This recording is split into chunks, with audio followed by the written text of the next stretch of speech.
Okay, the call starts. that's it. That's funny. Okay, so quick. Yeah, So the magic hour is over, guys. okay, quick question before we start. Then, is Alec with us currently? He hasn't said that. He hasn't Surprisingly, told no. me he's not coming. Okay, Okay. so Last week we were just saying how if you want to, oh, oh hey Alec, you could say your opinions on Kiki's delivery first before we got started. Yeah. Just so we kind of got to hear your opinions if you wasn't on the call last week, because it was cool conversations. We're just interested in how everyone else felt. okay. B- b- before we start on that, so I checked on my alternate source where I watched Kiki. Oh.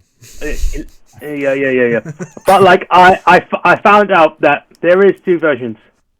It is like in the English dub and in the other dubs, it is just a cat meowing. But in the Netflix version, it's obviously him going meow, and so it's like, why? Okay, that was a bit odd. It was a very confusing situation where it's like, Oh. why do you just not leave the cat as actually like a real cat instead of you saying the words meow? It's a bit odd. So yeah, so I found out, yeah, in the original other version, it's just a cat's meow. So Ghibli do Okay, that so all the it's time. a realistic cat meow. It's not like somebody saying meow. Like No, realistic cat meow, not someone going meow, which is just a bit silly. Yeah. I was like, huh? Yeah, no, Ghibli do that all the time. Like when this is why I don't mind watching English dubs of Ghibli stuff, is because they just like they completely redo stuff, and I think it's really cool how much effort they put into it. Because like they'll get like proper voice actors and like actual name actors to do the voices, but they'll also like reanimate stuff and like rewrite certain bits so that it suits the English language, and yeah, they put a lot into their dubs.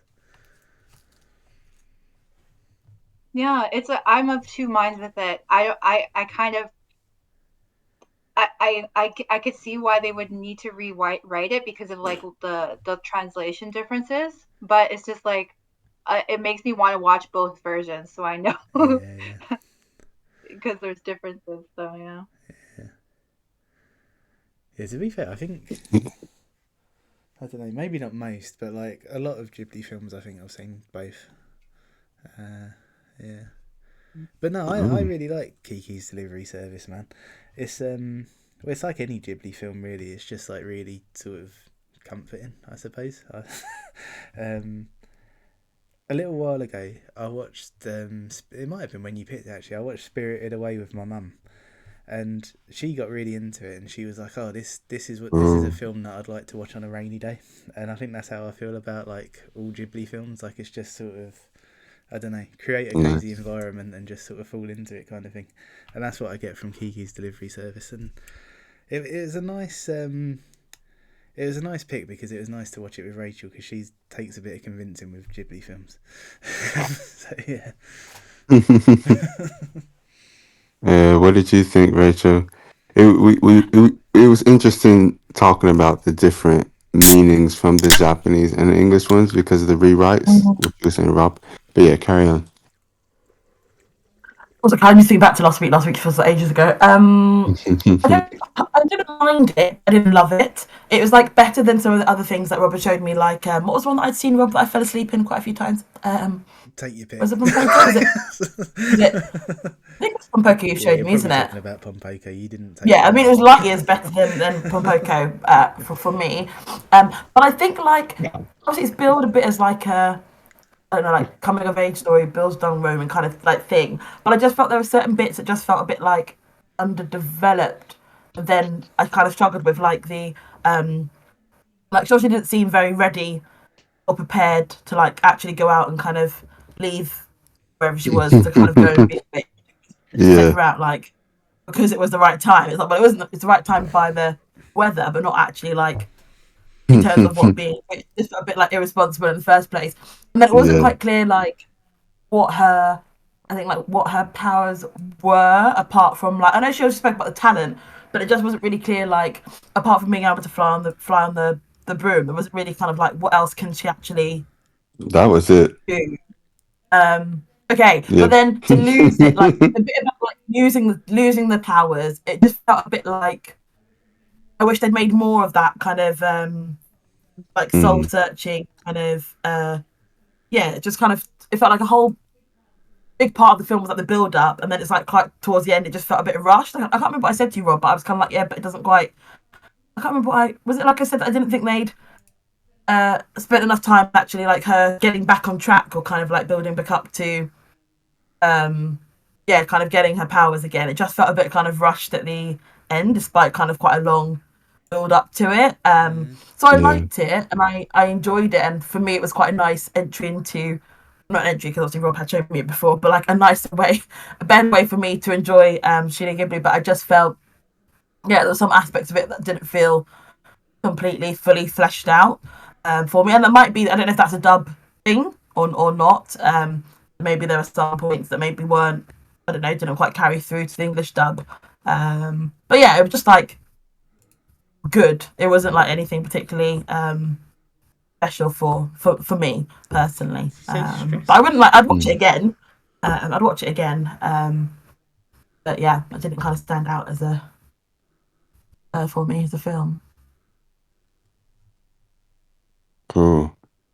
Sorry, were you saying something, Alec? I remember Corey was saying something similar to you, Rachel, as well. Obviously, if I'm Okay, wrong, good. correct Yeah, I'm me. not Corey. like I'm just coming to Yeah, shout. You've Yeah, got a sliding scale here. Yes. It sort of started with me going, "Oh yes, it's lovely," and Rachel's gone, "Eh." Now you've got Alec left. Whoa. What were you saying about the? Alec, what were you saying about the film?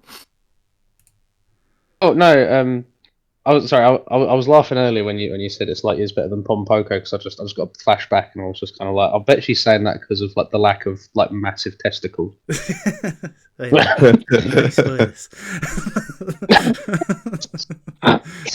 Pompoko, I can't remember. You can't. Oh, it's the one with it's the one with the raccoons with the massive testicles. I know it really sounds stuck in my weird. brain. It I don't is know. a Japanese like, legend. Like it's rooted in mythology. It's not just there for the sake of it. I mean, yeah. I mean, in the most literal sense, they were used as coin purses. No, I am being absolutely serious. That's a thing that they did. I believe you. As always, it's just a delivery. It's one of those ones that Johnny showed me, and whenever Johnny shows me a film, me and Charlie always just kind of like just looking at each other askance, like, what the fuck is it? But yeah, I didn't. I just found Kiki quite boring. Did you really? It was sort of like, I don't know if you remember that time. I think it was Jack's stag do where I got really drunk and disappeared, and I'm 3 weeks sober, by the way. Nice. And I just disappeared around Southampton, and like I was just gone for ages, and like you didn't really think anything of it for like the first hour, and then the second hour you kind of started worrying, and you just kind of went like, where the fuck is he? And then you came out of your hotel room. And then, just as you got to the elevator, I came out of the elevator, and you were like, "Oh, good." And I was like, "Oh, yes." The universe saw Rob starting to worry and provided the answer to it. And that kind of happened with Kiki for me. I was like, "Oh, she's gone to a new town. Oh, she's not like." I was annoyed at first, like just from like her going, "This is a big town. I wonder if there are other witches here." And the cat going, yeah, there probably will be. You probably can't just like walk in here and just do whatever you want. And then she goes up and she goes, "Excuse me, mister, are there any witches here?" And he goes, "No." And she goes, "Cool, that worked out." And I was like, "Okay, cool, good start." And then, yeah, she just kind of runs into like little difficulties, and then, yeah, she happens to just sort of like decide she's going to look off over into the ocean at a very specific point at the exact time where a woman dropped her baby's dummy, and she became the most generous person on the planet noticed that the dummy was on the floor and happened to go out and go, hang on, can everybody who's in the shop just give me 5 minutes? I'm going to run actually across the town to do, me as a pregnant lady, I'm going to run across and catch up with this lady. And Kiki's like, no, it's all right, I'll do it. And she's like, oh, really? And then Kiki just does it, and then she comes back and she's like, oh, cool. Would you like to live at my house? I happen to have a spare room, and I'm not going to charge you rent, and you can use my phone to start your business. I think it's because I'm like moving. I'm like, there's a lot of admin, so I'm kind of seeing people just go, yeah, just live in my house, and I'm going like, fuck you. But she's like, yeah, can I set up on my business here? And she's like, yeah. And I'm like, no, there's so much paperwork. You can't do this. There's so much paperwork you have to go through. And I'm like, also, you know what? Having a 13-year-old just sort of in your upstairs loft, let me tell you, it's the opposite premise to Room. And let me tell you, someone gets in a lot of trouble in Room. But you know, it's not a great look. But yeah, she's just like, also, I'll do your breakfast. And I'm like, fucking hell. She just sort of stumbled into like just getting free room and board and place to set up shop, like just like that. And it's and then like the first job, and it's like, what's the first job? And it's like, you got to deliver this cat toy, which just so happens to look exactly like your cat. And I was like, oh, I bet this is set up for something. And then it happened. It just so happened that the cat fell down into the forest within vicinity of the only log cabin in the forest, and was happened to be picked up by in like within an hour by some lady who happened to be very reasonable. She wasn't at all bothered about her just coming in and going, hi, can I take the cat toy back? And it happened to be in the window for her to see, and that's how she knew. And then she's like, excuse me, can I have my cat toy back? And the lady happens to be like a reasonable lady who goes, you can have it back if you semi-clean my floor. And she goes, all right. And it's like, and then she finds it's broken, and then the woman's like, oh, as it happens, I can sew things. And I'm like, oh, that's fucking lucky. It just the amount of times I went, that's fucking lucky, isn't it? Like, just I just found it quite a frustrating experience. And by the end, when she was like, I need to save the boy that I hate, I was just kind of like, okay, well, you spawned the most generous person ever to help her, like, just stick around in play. I don't know, just nature sort of just bends to Kiki's will any time that she's like just feeling sort of like a little bit up against it. So I'm like, you're probably going to solve it. You're just going to solve it. It's the thing with The Simpsons where we're going to go, say the line, Bart, or say the line, Alec. What do you want to say? Say the line. Contrivance. No. You know what was really funny? What was really nice about this is, with a Ghibli film, there weren't actually that many contrivances. There were a fuckload of conveniences, and I was like, you know what? Yeah, I'm taking off 0.5s. I'm taking off 0.5s, but I'm still getting 30 out of it. Like, it was just lucky all these things happened to just shake out in exactly this way. I got what the point. I got the whole thing of like, it's meant to be sort of like a post Nagasaki and Hiroshima sort of thing, and we're doing like, everyone's really nice, and everyone. As long as Kiki goes in with like a pure heart and stuff. Also, actually, I really didn't like how she treated her dad. Fuck you! Like, she was a horrible. I was really upset with that. Just right, yeah. Sorry, when she's like, Simon was going to say, like, World War II didn't happen in this film. oh, Yeah, that's nice. it's alternate history thing. So that's why it's alternate history where they're like, oh yeah, witches are around. Those particular things didn't happen. There's no certain people with certain moustaches happening, so it's all more peaceful. That's probably why it's a bit more of a peaceful place. But again, a lot of conveniences, which is what you said, right? A lot of convenient stuff happens. It was nothing that I was like, that's impossible. It was all stuff where I was going like, oh, well, that was lucky.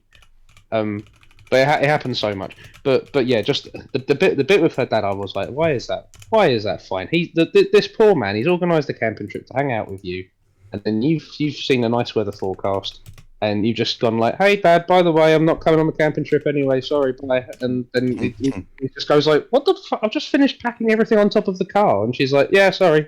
And I was just like, you... Ugh. And then like the very next scene is her mum going like, yeah, you need to have a pure heart. She's like, yeah, I know. I'm like, do you? Do you want that? Say sorry, actually. But yeah, yeah. Sorry, I didn't want to bring the mood down last week because I knew No. you guys were all. No. It's I know. it's a solid pod. You're making solid points. It's just like, you could have like written more than just one letter to your parents, right? You could have like, there's a letter at the end. You could have written a bit more. Just to say, yeah, I found a new town. It's a pretty decent place. I'll contact you in another week or so. That is a very solid point. But it's How are like, you? yeah, How are you it's a very, doing? Oh Yeah, no, you're but, my parents and you don't exist. that's teenagers, I guess. Yeah, that's fair. I That's will say though, Kiki's Delivery Service is one of the rare times where I didn't have to like prompt myself to get a favourite scene. Like it just sort of happened, and I went, "That's the one." It was. you know what? I also had that. Oh yeah. I did, and it was with the wood fire oven. I thought that was a really really nice show of Kiki's character, just where she's like, I refuse to take money for nothing, and she builds up a fire and she cooks the thing for her, and all that, and I thought that's genuinely like no notes. That was a really really cute bit of the. So it wasn't completely wasted on me. I just yeah. What was yours? You gave it a 7 out of 10 for story, which isn't bad. Yeah. Good. Was fine. No, What mine was your was the. favorite scene, Ross? Oh, It was when Jeff takes what's his name outside, and then he's like, "Oh, Jeff helped me escape. I bet if we asked him, he'd take the stuff one back in as well." And I thought, I relate. Just sort of bumbled out and ended up in a good situation. I like that. That is a good one, but it's I did feel bad because I spent the whole time going like, lucky there was a fucking friendly dog there who's willing to help out, and lucky the kid wasn't really that bothered about the cat in the first place, so he could get away with doing that. And God. Rachel, did you have a favorite scene? that was a face to make, That was like, It needs to unmute a microphone. No. I don't know what your issue with Ghibli is.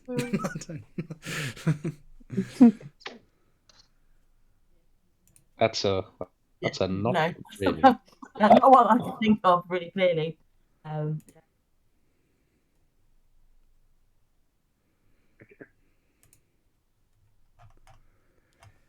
So, I mean, if favorite scene.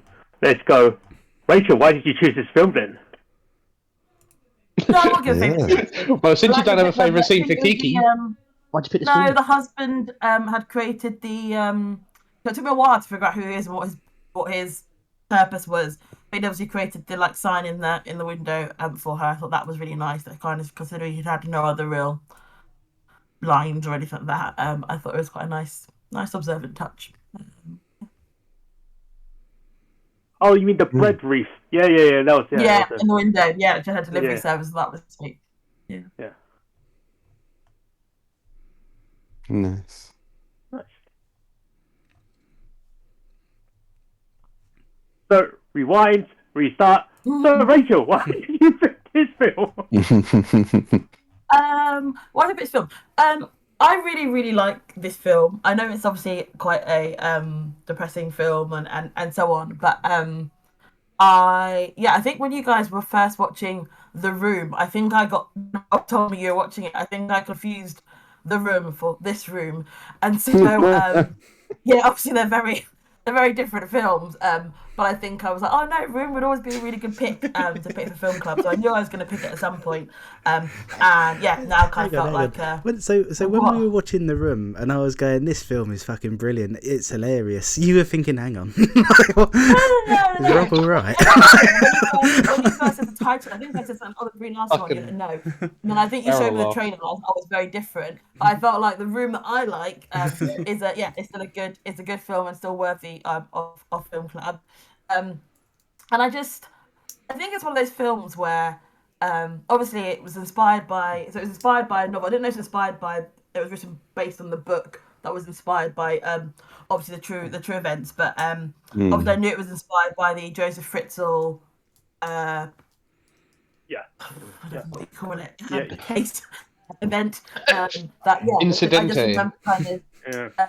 being seeing in the news and kind of that being quite like a I guess kind of like a really shocking and kind of unbelievable thing. And so I think to have the book created and obviously this film created, I thought it was really quite remarkably done and really well acted by Brie Larson and also I want to say Justin Trombley or Jack Trombley, one of the two.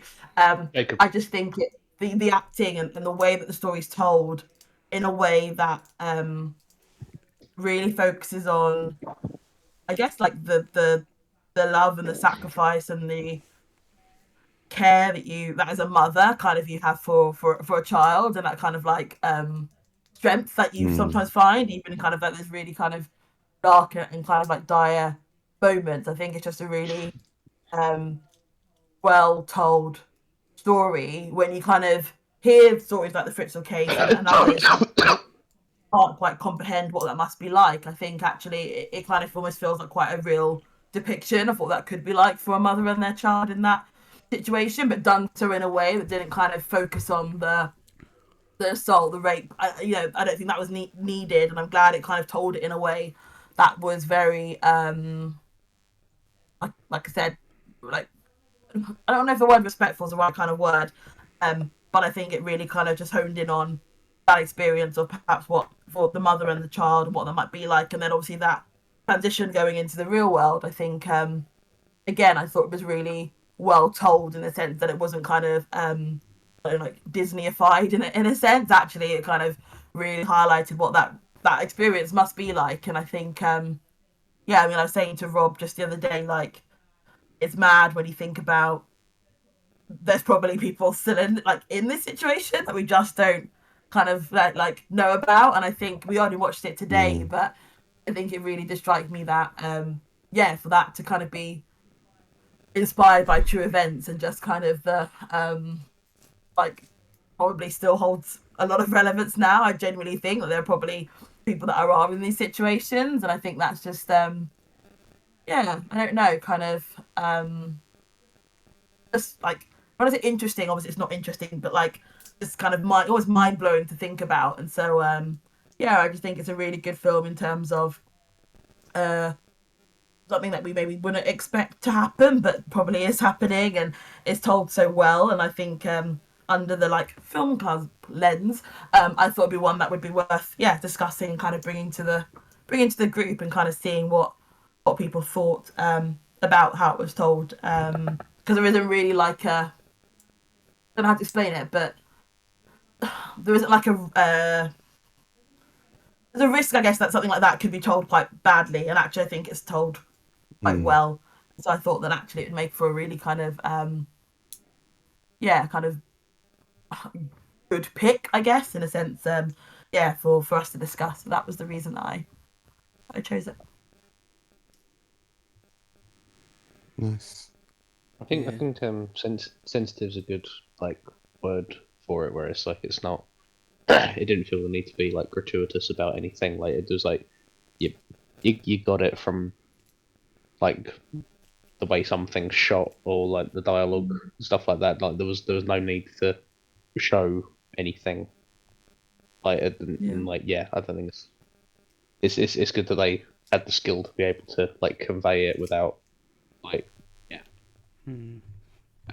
don't wanna bring up Hope again, but yeah, similar ballpark kind of thing, but like in terms of how like you're conveying kind of nasty information, right? Yeah. I think the thing that struck me this time is because Rachel showed me this like years ago, and I didn't really remember a lot of it, and I think the first hour of it I was kind of going, well, no wonder. there was a lot of it that I was finding really rough, and there was a couple of bits as well. Like it's obviously not like the roughest parts of the film, but the bit with the tooth and the bit where she was like being sick and sort of rubbing it in his hair, like it it was hitting me in a way where I was like, I'm really not having a good time with this. So the first hour was it was really really rough. But the bit after, like after they escape and she's kind of like trying to go back to family life, and things have changed in the time that she's been in there, and she's trying to cope with that.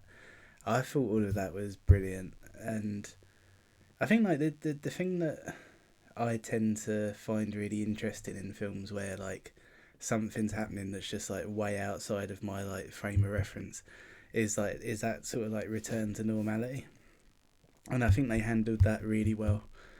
Like the whole thing with like her parents divorcing and her dad not really knowing how to react to having a grandson, and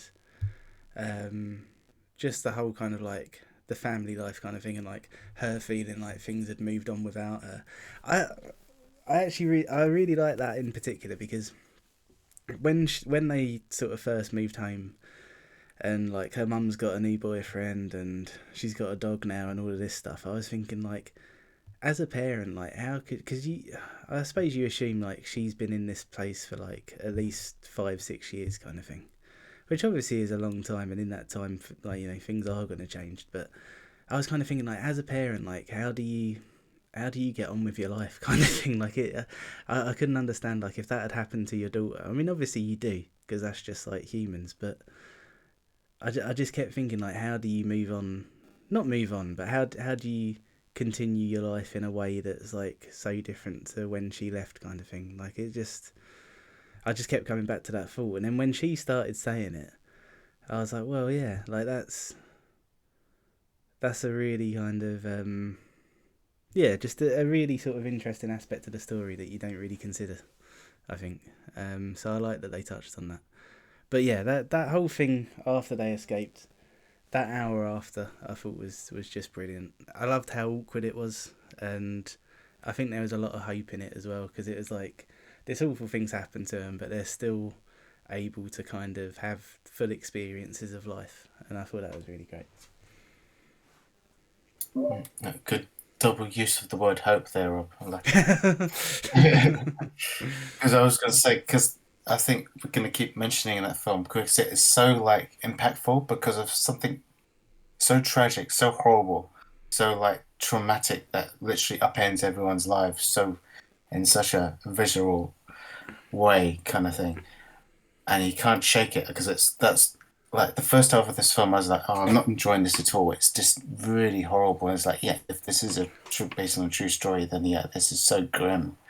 And it's like it seems to get worse and worse and worse, and it's like the desperation these characters were having, especially Brie Larson's mom, what was her name, Joy or something, and she's doing the most ludicrous things to kind of safeguard the life of her son. And it's kind of like, if you were in this position, what would you do? And it just makes your brain just go haywire, just trying to think like, yeah, this is so insane, this is so crazy, but would I do something like this if I was in this situation and stuff? So it kind of made me take a step back. It was like, wait, the film isn't over yet, there's still an hour left, when obviously he escapes and everything like all like everything seemed to be resolved. Like a classic Hollywood movie would set the whole film in the room, and they'd escape in the final act, and the final 10 minutes would be just them finally reuniting outside the police car kind of thing. It writes itself. But the fact they decided to do the second half of the film focused entirely on their rehabilitation of normality, that is quite something very significant, and something that should not be kind of like dismissed, because it's so important. Because something like that, you would not get back to normal. That just like it's so traumatic, and especially the boy who literally he only knows room, he knows no outside world apart from what his mum has told him, and to kind of get used to that is just that's another film really. I could have just spread it out even longer, because him getting used to how the world works and is, and all this. The moment in the truck, I'll probably mention later, when he escapes and he's unravels from the carpet. the rug, and he just looks at the sky for the first time. That's just so much sensory overload for him, because he's like, wait, I'm outside. I'm not in the room anymore. I'm seeing the world as it is, and he's looking around and he's like, crap, what do I do? And it's just like, it could have gone so terribly wrong for him right there, but yeah, it is a fascinating film just because of how these characters would deal with such a traumatic event, a situation that would change them forever. And it's just brilliantly written and acted and directed for that reason alone, just because it's so credible. Like Hope, it's a brilliant film, just very uncomfortable in many ways. But I think I'm glad it had the ending it did, because despite some hiccups, like which we'll talk later about William H. Macy's the grandfather, Bree's dad, him being the way he was, and the media being the way they were with the TV interview and stuff like that, it wasn't all plain sailing. So it's very, very realistic, and it makes you think, but it's not one I want to rush to see, despite how good it was. You really beat me to it on that one, because I was going to say like a lesser film would have just ended at like they get out and they're safe and it's all cool after that, and it's like, no, this was a real this happening like kind of had a toll on everybody, and like relationships failed, and like it didn't just ruin her life, it ruined like everyone around her's life, and like all just this one fucking awful guy. I think it shines because of showing like the aftermath of.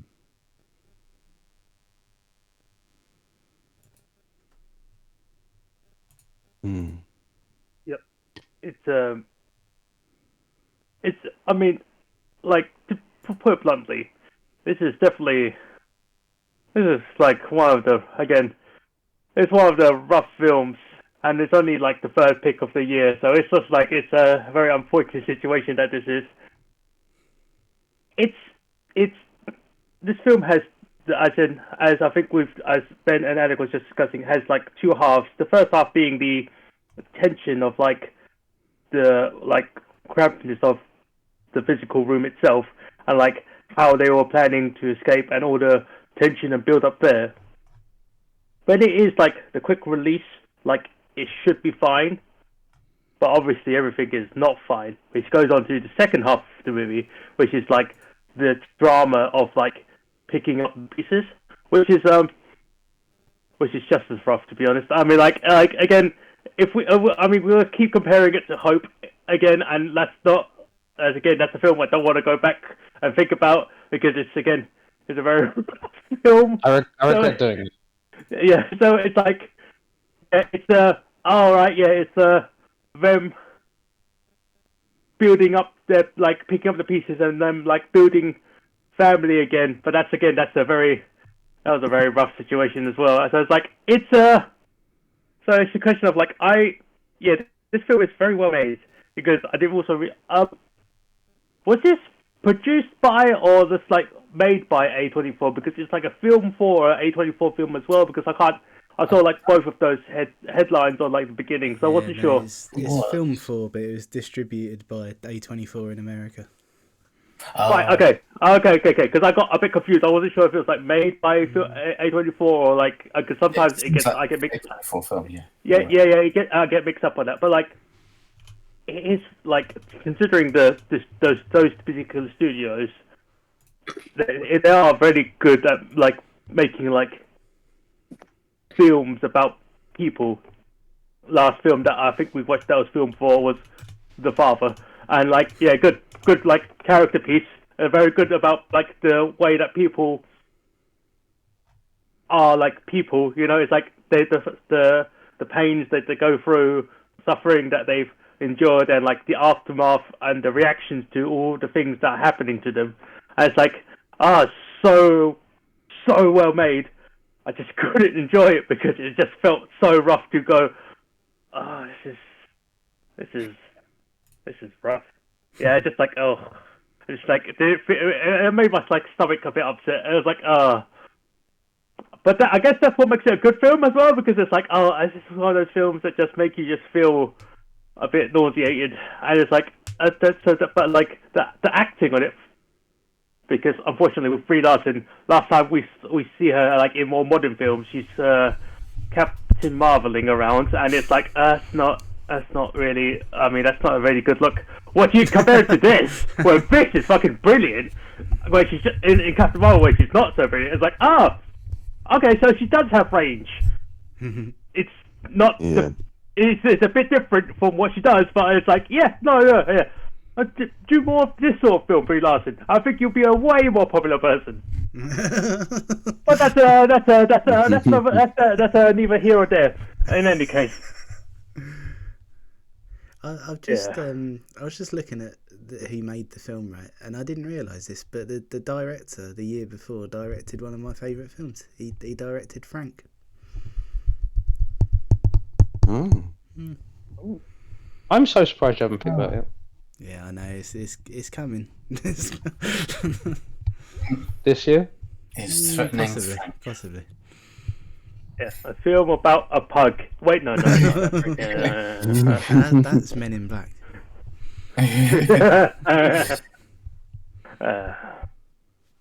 That'd be great if they just replaced like just Frank with your Frank. Just Mason going like, "Please like me," and Frank just going.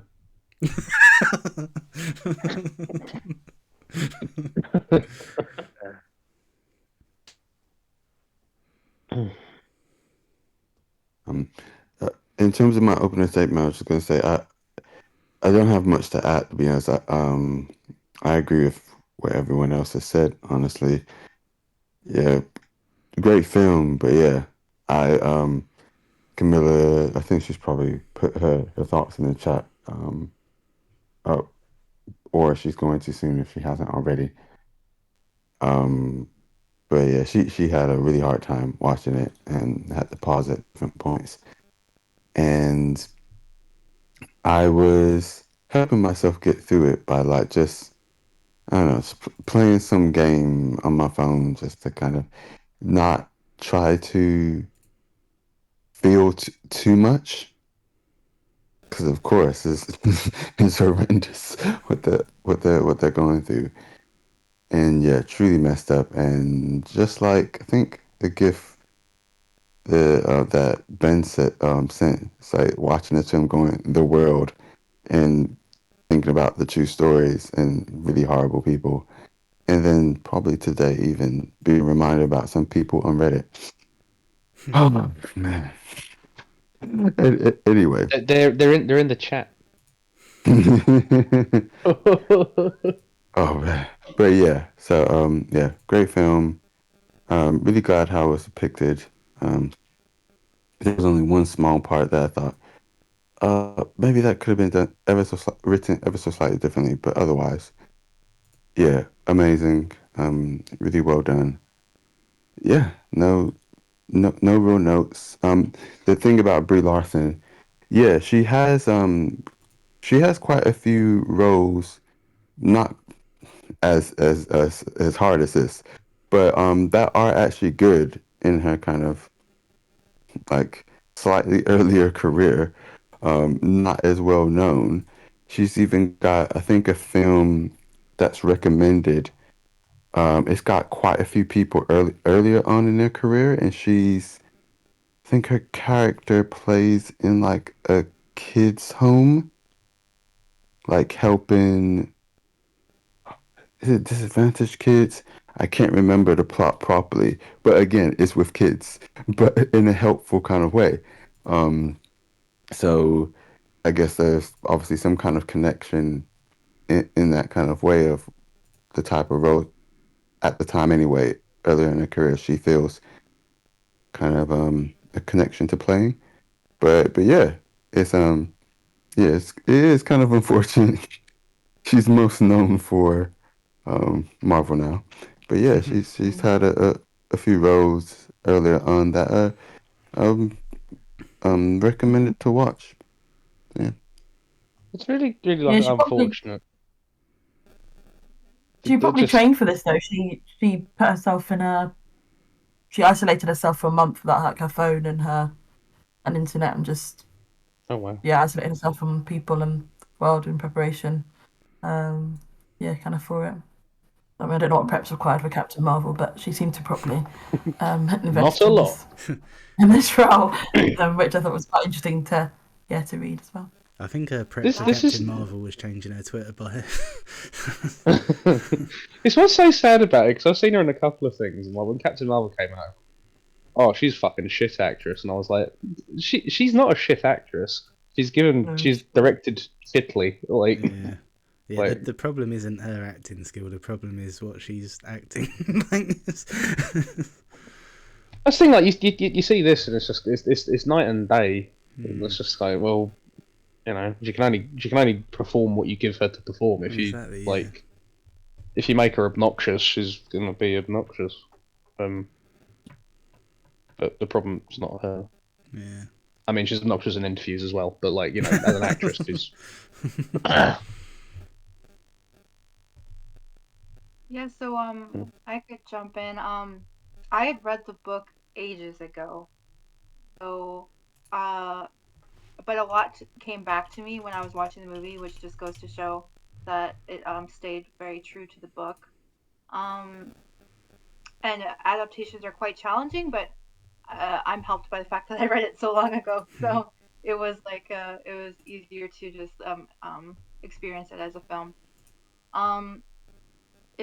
Very difficult subject matter. I think what really helped was how like I felt like we weren't kind of just like we were just kind of thrown into the story from a very like in an innocent way. Like we're not shown off the bat. We don't learn off the bat how they got into that situation. It's just like we're in the room with them, and things like are kind of revealed to us slowly over time. And of course, when we do figure it out, it's really dark.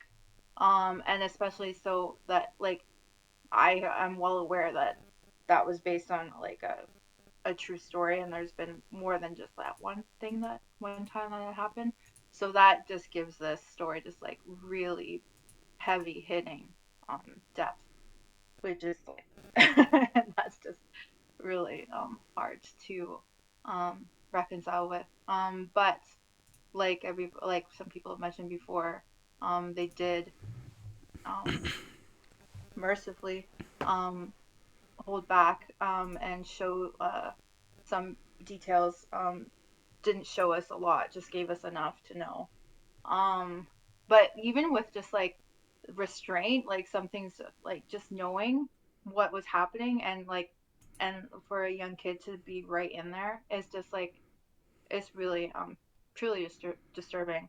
But thankfully that wasn't the focus of this. Like that like and as same as in the book, like there was a lot of focus on like how everybody kind of like attempted to bounce back from this. And I thought like this story was just like how it was all told. It was just like so like rounded and authentic, and with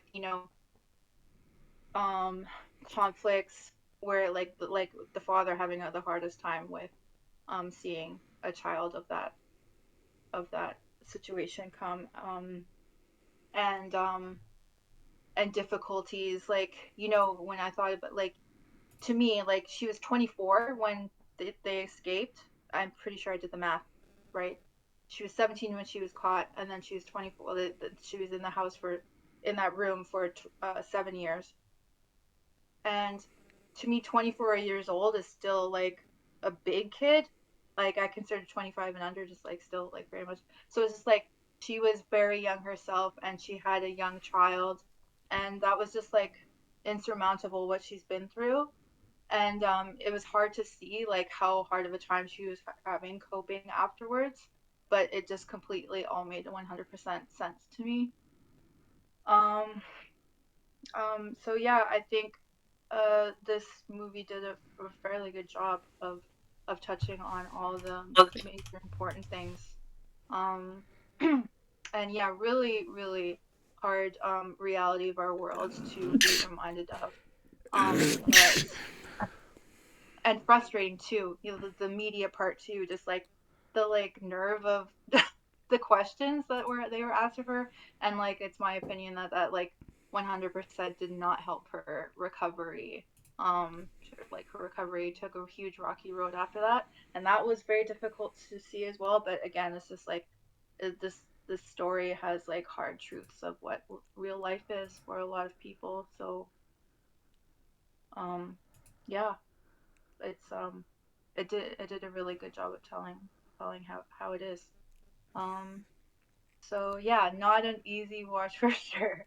But very well done, of course. Yeah. So, and I mean, in particular, when I first started watching it, I remembered how big of a role Jacob Tremblay would have, and I could be a little hard on kid actors because they're just often not very good to me, which is fair. It's they haven't lived very long. They haven't, had time to work on their skill. That being said, he was fantastic. I think and I just checked how old he was for this, and he was 8 years old. So that's really impressive. So I appreciate. Thank you, Jacob, for making it easier on me. But yeah, thank you. He was very trembling. Yeah. What's that? I said he was very trembling. Yeah. Thanks for laughing at that. That means a lot. Yeah. So yeah. I said thank you for picking it. I'm not jumping over the moon for having watched this, but it was well done. So I'll say that. Yeah. Yeah. That's good for me. It just reminds me of that episode of The Simpsons when they're talking about how Casper must be like the ghost of Richie Rich, and Lisa's like, maybe he realised that the pursuit of money is really hollow, and he took his own life. And Marge's like, guys, can you lighten up a little? That's 2025 Film Club so far. Literally, yeah. Good reference. Thanks. What's Jacob Tremblay done since this? Because he was in the other film with the He was in Wonder. Yeah, Wonder. Yeah, That's it. And he plays this kid with a deformity or something, and Yeah. he's trying to live a normal life. Yeah, that was an interesting film. Well, do you know what I'm scarred for life on a role he played in Dr. Sleep. And yeah. He was the kid in that. Oh, he was too good in that scene. Yeah. So, well, he's too good. Yeah. Poor kid. He's been through a lot. Oh, he did Luca as well. Oh. And the okay. Lucy just did the voice for that. You don't have to go through it. Oh. I mean, kid actors in any sort of Disney, Pixar probably do have to go through a lot of Disney, Pixar stuff. There's probably a lot of stuff to go through. But I'm guessing had to become a fish, basically. Yeah, that's what they said. Yeah, but I'm pretty sure he made a decent amount of money for it, so I think he should be good. It's I can only imagine him just going, "Oh, I had to go through so much," as he cries and wipes his tears with $100 bill. Terrible, terrible business. I was yeah. But it's. But I gotta say, it is surprisingly well done in the acting of how much it's because it's from what I understand the book was supposed to be done through his perspective anyways. In the movie it's it's mostly his perspective. It jumps back to the Ma or Joy, that's her name, right? It jumps back to Joy sometimes essentially, but most of the time it's still in his things as his world sort of expands every now and then, and he goes through his monologue, I guess. I don't know if he's actually talking to someone, or I feel like it is a monologue where it's Sky, and he's how he says goodnight to Skylight, and the outside, which is space. I don't know what's outside. I guess that's space. I know I know that things are real. I know that I'm real. And it's such a thing where it's when he was saying that to like when he gets out and he's talking to like the psychiatrist, and it's like, I'm not made of plastic, I'm real. And I thought, yeah, you are, kid, you are real. And I was like, oh, it's just like, yeah, it's like, oh, damn, it felt like actually, if you fulfill like the emotions that he was going through, and that's like, that's really fucking good acting, especially because he's just a kid. And it's like, damn, makes it way rougher when it goes into the when he goes into the later scenes. But it's like, yeah, shit, it breaks my heart, but I can't enjoy this because it just hurts. I was like, yeah, upset stomach again. And I was like, but that's a me thing. I do have a question for you guys though. Do you think they revealed old Nick a little early in revealed his face a bit early? Because in I feel like he should have been more of like a mystery and a slight bit more of like a menace before he slowly gets revealed into like he's kind of like humanish. Then afterwards he's like, oh, he makes a mistake. Then afterwards he's like, oh, he's just a guy on the run now. Because I feel like when they first like introduced him, his face was covered by like the gap, like the wooden the wooden slates of the cupboard. So he's kind of like more like mysterious and kind of like still like a monster. Oh, well, he's a monster, but like it's a mysterious figure. And I feel like they revealed his face just a little too early. I feel like they could have done it a bit more. I feel like it could have been shot just a little differently. So like there could have been a bit more of like the tension where eventually it gets to her putting the like hot towel on his face, and afterwards it's like that's where all the tension slowly builds up again. But I feel like they could have done it differently. I feel like they could have shot that slightly differently. I don't know if they revealed his face too soon. Do you think it's like? I don't think it. I think that's kind of my opinion is that was quite intentional in the sense that I don't think he had to be particularly menacing. Like it's like in terms of like how they shot him, in terms of like revealing him, I think it's menacing enough. And like by that point we know why she's in there, and like that's I think like juxtaposing I guess kind of him being menacing in terms of what he's done, but then also seeming quite like an average normal person, I think for me is probably more like sinister. I don't think he needed to be kind of particularly creepy or scary or like menacing. I think the fact that they're in that situation in the first place and like he's quite nonchalant and doesn't like quite like normal and kind of like almost not nerdy, but you know what I mean. Like I just think I don't know. I didn't think he needed to kind of seem as particularly threatening because he was threatening by the fact that there was a lock on the door and there were certain times that he would kind of come in and they were trapped in the first place. I think that was enough. Yeah, I don't think he needed to be Jaws. Well, I mean, yeah. Okay, maybe okay. I agree with that, right? But it's like the reason why I say it is because like there's the scene where Jack comes out of the cupboard and he's like, need a bigger room. Okay, God damn it, that's a way funny joke. That has to be fucking. God damn it, Attic. Sorry. Sorry. Back to my fault. There is the scene where Jack comes out of the cupboard and like just stares at old man Nick. Anyway, because he's looking like being curious at who this sort of human person who's like a magic cup gifts on Sundays is, right? And afterwards, it's like the very sudden like goes, oh, hey kiddo, and he's like, and after Brie Larson's like very don't fucking touch him, and he's like there's like that scuffle there. I thought, oh, that was a very good build up of the tension there, where it's like, do you still want to fucking breathe? That was kind of scary, but I feel like it was built up slightly differently because like at the beginning, in Jack's perspective, he's still just old man Nick who can magic gifts on Sundays occasionally. So I was like, oh, I feel like they could have built up his creepiness more because obviously you don't see the like the keypad on the door until much later into the film.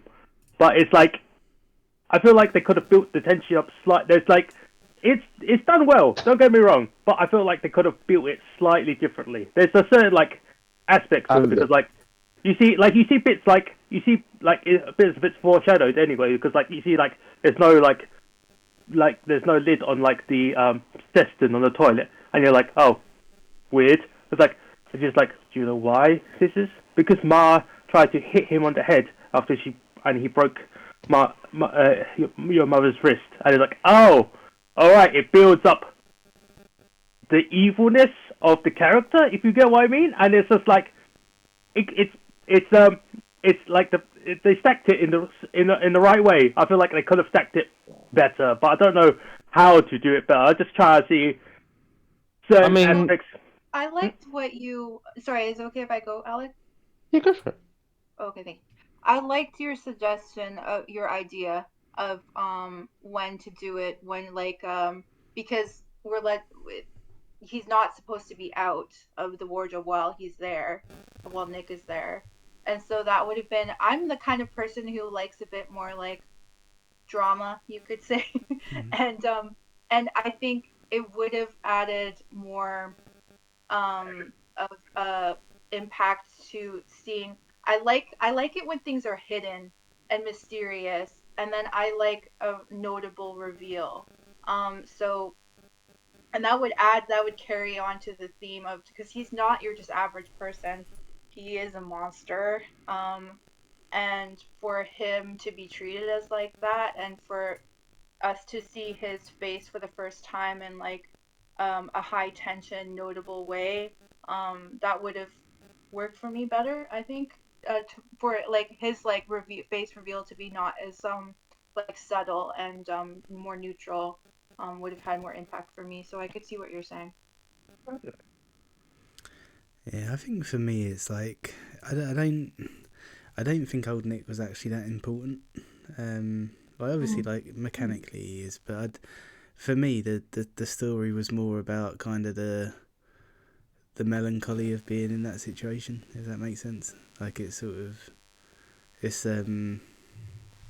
like them trying to make the best of what they've got rather than focusing on how horrible it is, because I feel like how horrible it all is kind of like a given, and I think that the film sort of treats it like that.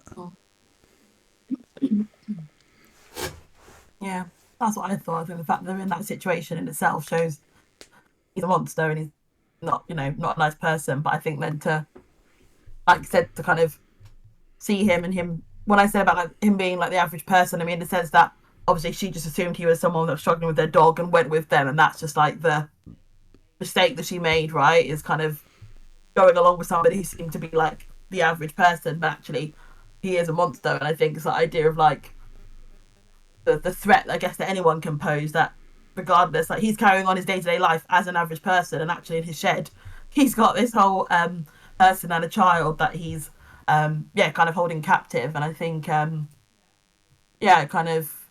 don't think there need to be tons of emphasis on that. I think, like Rob said, I think the fact they're in that situation in itself and somebody kind of knows about that, I think that's kind of almost quite threatening in itself, because he's the only one that can give them freedom and give them things throughout the whole story. They can't do that themselves. That's kind of the I don't know, that's enough for me to kind of highlight who he is as a person, I think. And then obviously the growth of the threat, I think, kind of I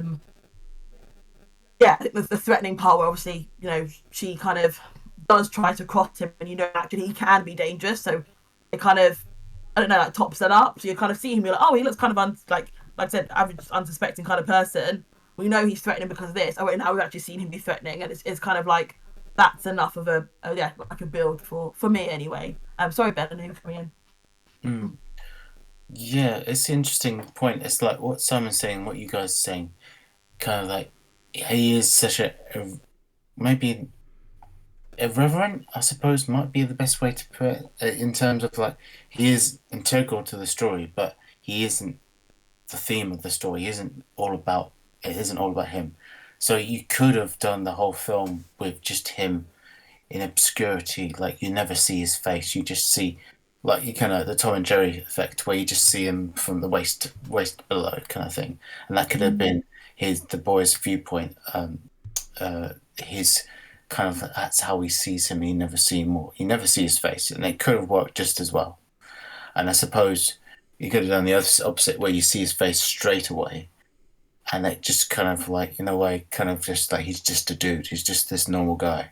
He's just humanizes him straight off the bat. So this film kind of does a bit of both, where he just like there's a bit of mystery for him at first, and then it subtly reveals that he's just this average schmuck that's just basically, yeah, he's just a horrible scumbag rapist that's just kept taking captive these two people, and there's nothing more to it than that. There's nothing they want to unpack. There's no backstory of why he is the way he is. This isn't the film about him. It's about the mother and the son. And I suppose it's kind of like, yeah, we wanted to touch on both of it. So they were just like, yeah, this is the happy medium. You get the mysterious reveal first, and then you gradually see him as he is. He's just this horrible man, no different to anyone you see on the street. So yeah, I suppose the reveal would be like, if they wanted to make it bigger up, he'd have to be something significant about how he looks or how he acts and something. But there isn't anything. He's just a typical guy that you wouldn't suspect, really. As within real life, you only know that they're creepy when they take their trousers off, but not their shirt. Oh, fuck! I know exactly which scene you're talking about, right? Fucking, That's a creepy man. That was a creepy man. Fucking hell. And goes to bed with the socks on. Yeah. Get away from me, you the fool-looking motherfucker. I just think it was interesting how I'm still thinking about what I think maybe delay it longer, but then I'm kind of changing my mind of how much a dramatic reveal for the face. But you know what's interesting to me is how, yes, these people does appear to be just completely normal and innocent just by looking at him, I guess, except for the creepy, like classic, like rapey glasses. It does mirror like how like we see him kind of just look normal and innocent first, and then we see him flip and assault Joy, and so that does mirror like what her experience was. Like she thought he was a normal average guy out in the world, and then she found out that was not the case. So it does how we see him first does add up to be like a authentic, realistic reveal of his kind of character. So I thought I do find him quite interesting as well, though. Just like just the whole thing of he wants to be seen as like a provider, and like he's always just like, hey, who's paying the power bill? Who's doing this? And it's just like he so desperately wants to be a provider, and he so wants to like be someone who she depends on and stuff like that. And it's that just made me so mad. That made me so mad. Yeah, and it's like, like literally anyone trying to guilt trip her. Yeah, anyone with any degree of like, I don't know, awareness would be like, yeah, you don't know anything about the world, do you? And it's just like, oh, that's actually my fault.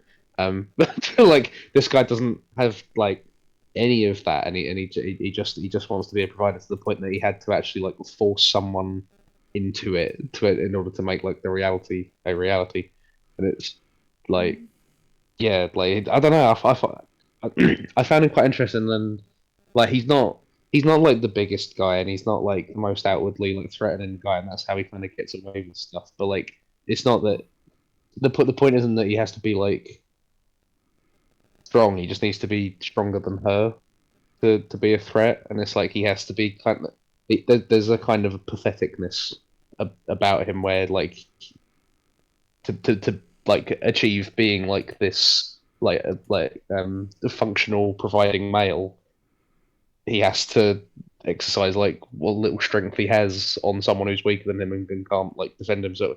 And yeah, but like he's also quite. I think he's also quite it's a clever. fine balance, right? And so it's like a certain amount of like the creepiness, him just being Joe Schmo and him being a monster. It's like there's a certain like balance. I just felt like the balance could have been, you could have made him a bit more of a monster before you made him a bit more of a Joe Schmo. But it's like I get what you. My point is they could have like just tweaked it just a little bit. I'd have been a bit more like satisfying to see the sort of like monstrous. He's just an evil person side. But Yeah. But it's fine tweaking. But admittedly speaking, it's like you gotta take it, just change it just ever so slightly, and it'd been a bit better for me. I think by doing that, you make him a horror movie monster. You make him Jaws. You make him someone else.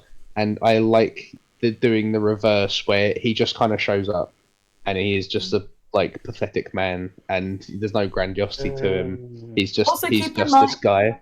I think that's like really, really cool. And I think where he comes, I think where he works as like a villain is that he's also quite clever, and he doesn't really want to.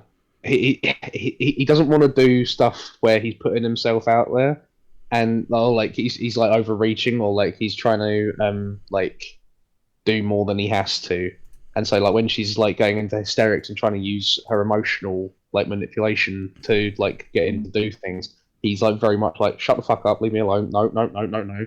And it's like she is trying. It's elevating her as well, because she is trying every trick in the book to get him to do something, and it's only it's only by really, really pulling out all the stops and going you fucking turned off the power to be cruel to us, and that killed him. And she's forced to do that, and that's what makes him. He doesn't just kind of he doesn't just let her have the win. He makes her work for the win, and it elevates. Him being effective elevates her and makes her so much more clever. I think also just keep in mind she's been there for 7 years, so it is also kind of part of do you know what I mean? I don't think he needs to come in and necessarily be threatening. She's been there for 7 years. I think by that point you kind of just assume that you're probably going to be there for, perhaps for a long time. And I think there's you mentioned at the beginning we're seeing it maybe through Jack's kind of lens or eyes in a way. Actually, old Nick is just normal. Old Nick doesn't necessarily kind of present a kind of a very clear threat, because I guess she's also protected Jack from that to an extent. So I do think that kind of time does play a factor into that, in the sense that it's not he's down there and maybe wrestling him in the early stages, as you might be kind of going, I've been down here for 3 days, what the hell are you doing? You can't keep me here for longer than a week, I'll be found, kind of thing. And I think 7 years, you kind of it's the norm, right? That she has the routine, she knows that whatever time her alarm clock goes that he's likely to come down. I just think that kind of that cycle didn't necessarily mean he was going to come in and particularly be very threatening, because actually it's quite a norm of their dynamic, and it's kind of the routine, I guess, between them as well. Okay, interesting.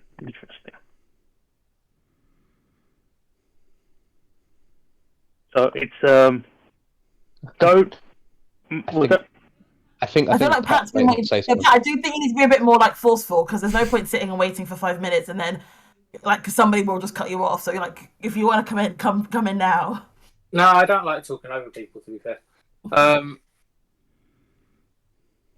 Yeah, so I really enjoyed it, but I think the first half of the film fucking pissed me off. Obviously the bloke that was keeping him captive and raping her and doing this and that, I got a bad vibe from him from the beginning. But I want to go to later on when he's in the truck with the kid. He peeks into his mirror because he thinks he sees the carpet move slightly. How does he not see the kid standing up through the mirror the whole time? As a person who's just finished driving, you have to look at your back mirror and your side mirrors when you come to a stop sign. So he wasn't looking at his stop sign perfectly. But when he hit the stop sign, he went, "Oh, wait a second! There's a kid moving. The kid's moving back in the back mirror." So as a person who's finished driving lessons, he didn't look when he didn't do turn mirror signal. That's the important part. He didn't turn mirror signal. If he turned mirror signaled earlier, he could have saw the kid. That's I'm gonna give it. Oh yeah. Yeah, for about seconds.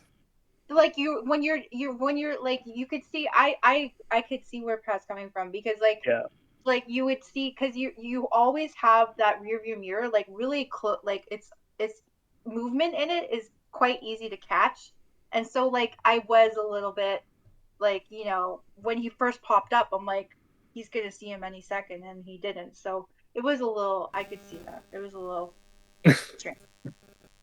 But like I really like the dynamic between Brie Larson and the kid throughout the time they were in the room. Despite all the shit they were going through, like he'd obviously been born there, which gives all sorts of other questions, like in terms of her medical care when she's just started giving a kid and she's stuck in a shed in effect. Like he's grown up without sort of any interaction, so it obviously made the second half of the film a bit more difficult for him. But the second half of the film, I just got really annoyed with her dad. So like, you just sat there. Look, the reason why he won't look at the kid is not because he can't come to terms that he has a grandkid. It's because of how the grandkid came about, and I do get that. But I think like you've got to look past that and think of the individual as well. And I was like, nah, this is pissing me off. So I was kind of glad that he sort of left the scene of the film at that point. But I think the second half of the film sort of made the whole thing come together. Like, I read a synopsis before I watched the film, so I sort of expected somewhat what's happened, but I thought it was going to be throughout the entire film. So like when it was an hour in and they'd already escaped, I was like, oh, what's going to happen now then? But I think it's just sort of them adapting to a more freer environment, which the kids seem to adapt a lot quicker. Like he was obviously really shy because all he had for what? How old was he? 6? No, it's 5. He just had his 5th birthday. Yeah, that's right. All he had was his mum and the odd sort of interaction while hearing the criminal. So sort of having to get used to like his grandparents and the other bloke who I suppose who would be I'm just going to call him Uncle because oh you mean Leo? Yeah, Leo, what's that? Step-grandfather, I guess. Isn't it? It's obviously going to be difficult for him, but I think she struggled more, obviously, with the abuse that she'd been put under, and then coming out, being relieved, and then having basically her dad betray her, and then having the interview, which everyone knows what the media's like, but I mean, some of the questions were awful. Yeah. What was going through my head, right, was that the report was like, why didn't you just try and get the kid out of the place? Well, if she had done that, she would have never have escaped. Like, forever. The only reason. Go on. Oh no, sorry, no. You continue. I'll make my point in a second. Yeah. The only reason she got out was because she hatched that plan, and it was half baked at best. Because that was like the second sort of rotation of that plan. Because the first attempt didn't really work because he wasn't intending to go and get medication for the sick kid until the next day when he had some sort of consciousness, which is strange for a monster. But yeah, I thought the questions that the interviewer was asking that was really pissing me off as well. I sort of just wanted Brie Larson to go off and, you know, turn it into a sort of a monster slayer type film. Yeah, but I mean, as we were saying, he's a monster. So it's a question of like, did you honestly believe he would actually have taken the kid to like an orphanage or a hospital? I don't think the kid would have survived. To be honest, it would have been dead kid. So I was like, it's like, oh, do you think you would have had a better life if you let him outside, be free? Do you honestly think he would have been free? I don't think you understand what happened to me. I don't think you understand the type of person that this guy was. So, like, you know, it's like unless you've been in that situation yourself, you can't judge people's actions and question their like motives. Like, it's like I could see from like, you know, the safest place for your kid is like in your sight, you know, and they're in your care. And I'm not a parent, so I'm just guessing what it's like. But that made more sense to me. And like, she was a kid herself when she had her child, so it's just like, and she like was doing the best she could. Like, I got so mad during that. That was really hard to watch. And it's like so, and rings true just for like, you know, real life media too, and just like the audacity, like.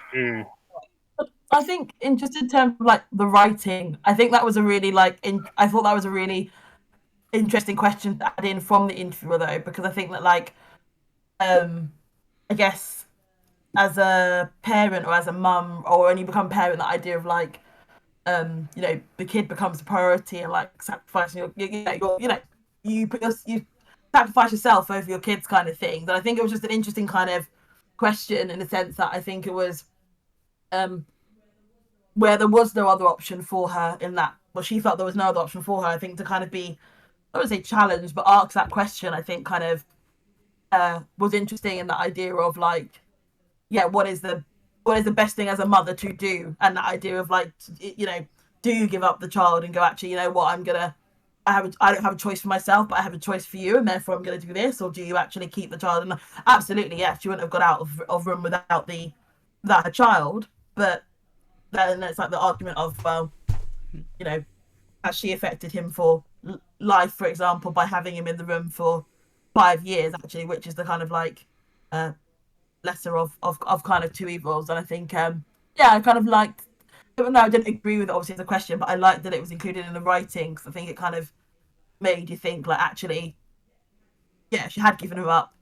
Yes, she wouldn't be out, but actually, as a mother, is that the, like, sacrifice that you make because actually you want better for your child? So I thought that was kind of like, I liked having that question in there, even though it was annoying, and obviously, you know, it kind of takes the piss. I think it was still quite effective in terms of the writing of the script. It's a good question. However, I think if you think of it from another point, you could say, right, I'm going to have my kid taken away so he's not in captive. But what's saying that dickhead decides to take the kid out and kill the kid in the house? You just don't know. And she's in there thinking the whole time, oh, my kid's safe. He's with someone. He might be back with my parents or whatnot. But he's buried next to the shed that you're being held captive in. The only way I could see that being properly done is like if I saw with my own eyes the kid being handed into safe hands. That's the only way. The thing that then it sort of makes the captor vulnerable, because people are like, why is this woman in your shed, or why does she look like she's in a bit of distress? Why is she giving away a kid? Yeah, so that's why I could see why she made the decision like she ended up making. If she didn't have the option of letting the kid safely out, then I see why she kept him. I think. Also, I mean, sorry, Ben, you go first. Okay, thanks. I think, in my opinion, because it's like year 7 of her captivity, this is kind of like the worst case scenario, like the last resort she has to do, and she's probably gone through thousands of escape plans and ideas of what to do, how to get him out, get to herself out. XYZ. She's she's thought of everything, and she's literally brainstormed every single scenario, what could happen and what might happen. And she's like, look, this is ludicrous, but this is my last resort. I'm going to make sure he plays dead and he gets out that way. And it's kind of like, yeah, he could be found out and be killed.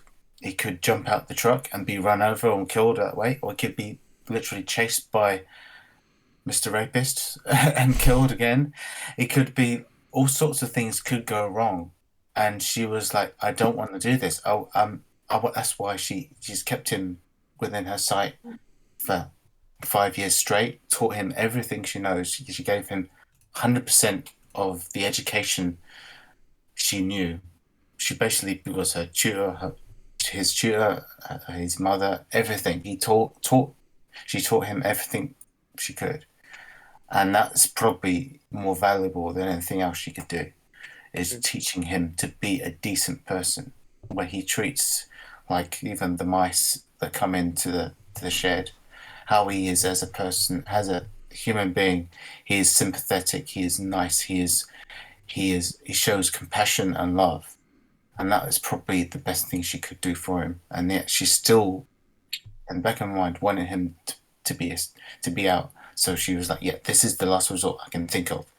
If he plays dead in the rug, there's a small chance he could flee, he could get out, and he could be seen by someone else, and someone else could save it. And luckily, that actually came to pass. But a million things could have gone wrong before that and during. So yeah, it's tough. And I was like, when I was watching it, like you guys, I was like, this is going to go so terribly wrong. He's going to be found out. The guy's going to kill him. He's going to get run over. He's going to fall out the truck. Whatever. It was nail-biting. Yes. I was quickly. Just let me just quickly. I was going to say this. There's also the one other thing that we didn't also think about. What if that was an option, but old man Nick says, "I don't want you to give up the kid," because it was the thing what Alex said earlier about him want to be like, he purposely captured someone to become the provider. It could have been a thing of like, no, you're not giving up the kid because I said so. And it's like, it could have been like a whole situation on that. And that was like something that we didn't even think about, because like that could have been one of the reasons as well. I think if that was I was thinking as you were speaking, but also I think as Pat or Ben was speaking, that actually, considering she'd been there for 2 years and then fell pregnant in the second year, and then obviously had Jack, and then it's been 5 years.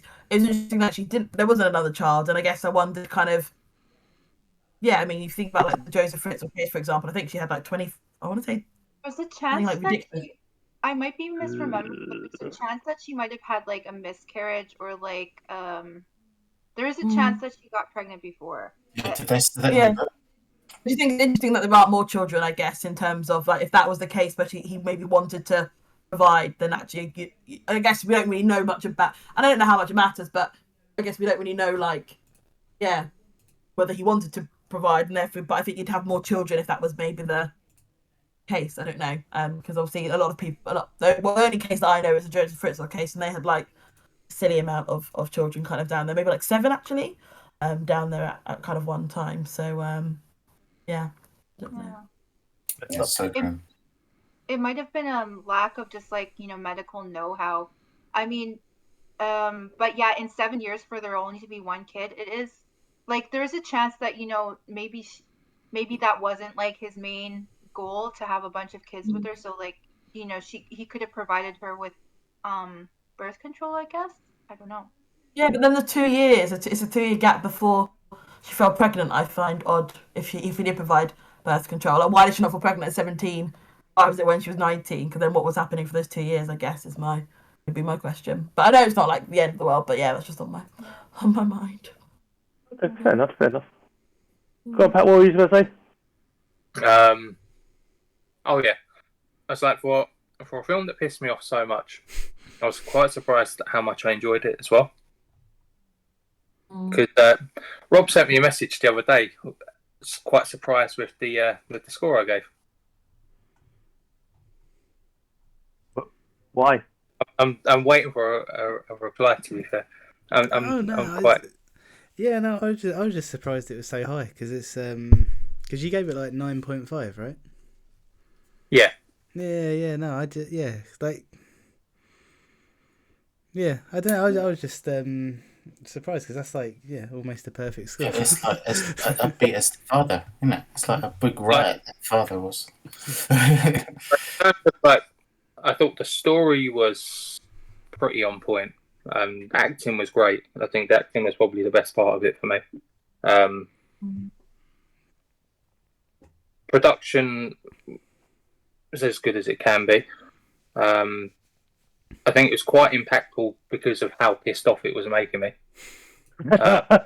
Okay. Like, I'm sitting there Pissed me watching. off.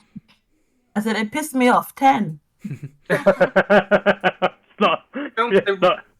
And it's not anything wrong with the writing or the acting or stuff like that. Then I think that speaks volumes to how good the writing is, and their purpose and enjoyment. At a 9, as much as characters piss me off in it, and there's 3 of them that are big culprits. I really did enjoy it on terms of a technical level. Like on a personal level, I think I'd be probably more down towards a manual score because it's quite rough. Like speaking as a non-parent, like I think if I was a parent, it'd probably be a lot worse. But no, I think they did a fantastic job with it.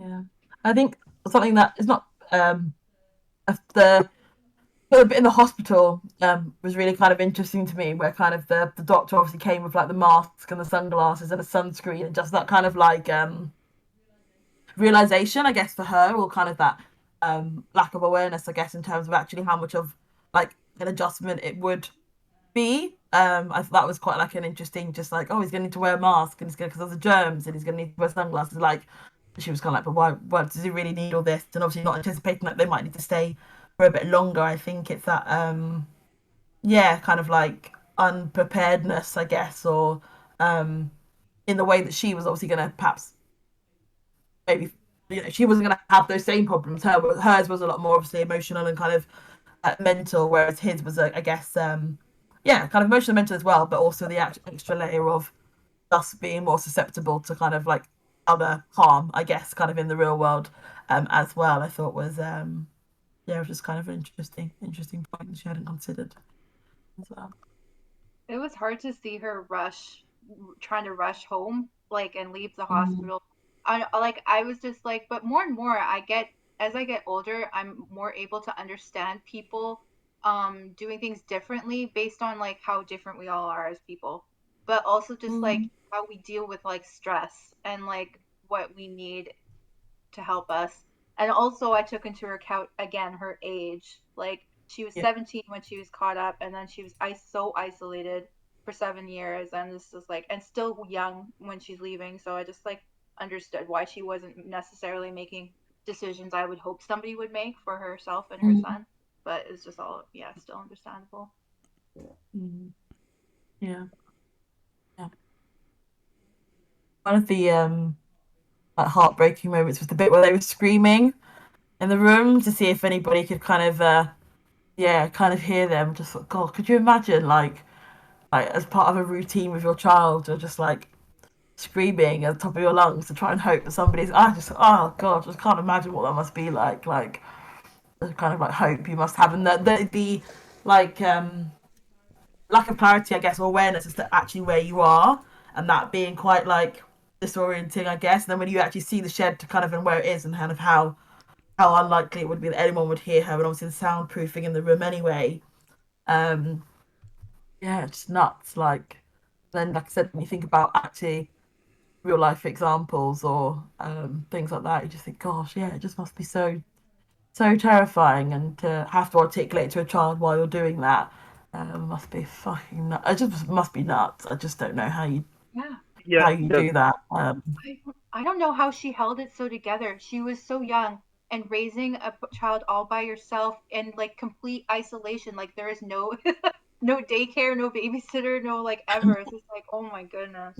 It was I gotta say the routine that she had, and like how she had it was as someone said, it was like, I think it was the police officer. It was like, was he like raised in a cult? He's got the tooth and the long hair and stuff. And it's like, yeah, it's very brainwashy. I don't know if that's the right word. I don't know, but because there was a certain like weird routine and brainwashing that they had to go through, and especially with Jack as well when he gets first introduced, and you got first goes, and when he's going around going, hello table, hello bed, hello egg snakes.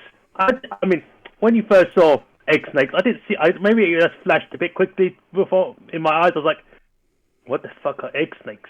I realized, every time they have like an egg, they clean it and it goes into like a little thread and becomes like a part of the snake, and it grows that way. That's how egg snake grows. And I was like, oh Christ, how many cracked eggs were there, and how many egg snakes were there? And it was like, oh, that's just like you see, and the passage of time just like hit you like, oh Christ, how long she's been there? How long has she been repeating the process?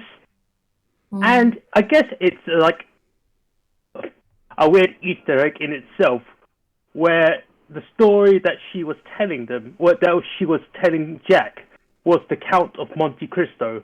And something about that was very poignant, I guess, because, Count of Monte Cristo is him being betrayed and him being stuck in that prison for such a long time, just seeking, like, trying to get out for revenge. And I was like, that's very fitting, I guess. And I'm like, I don't know if that's like how, like, besides of an Easter egg, I don't know if it's an Easter egg. I don't know if it's like the very like point of the story. It's like point of the story as well. It's like, I think it's a very like specific story to be telling your kid in a situation that she was in. I was like, fascinating, very fascinating, very interesting to see how that routine becomes the routine that she had to live by, and every time the alarm's happening, coming back, please go back into your cupboard and like go to sleep. And it's just like, oh man, and she wants to go through that for 7 years, so that's like, Christ, oh my, it's just like a whole thing in itself. Yeah, Alice in Wonderland was also kind of used as well. Oh yeah, shit, I forgot about it. Yeah, it's interesting, isn't it?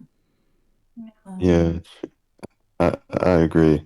And one of the points I was going to say earlier, about the news reporter, just like we were saying, pissing us all off.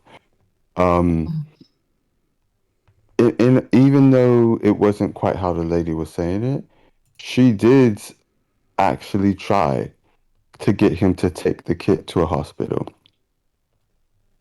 So they're in a place with authorities, so they could just say, my mom is blah blah blah blah. She knew there was no guarantee she would get out, but she tried to get her kid out. But the question and all the stuff she was saying was so shocking and so just messed up. It's just like, what? Are you being serious right now? Are you trying to? It's like as if it's that easy. Like all of you have already said, but yeah.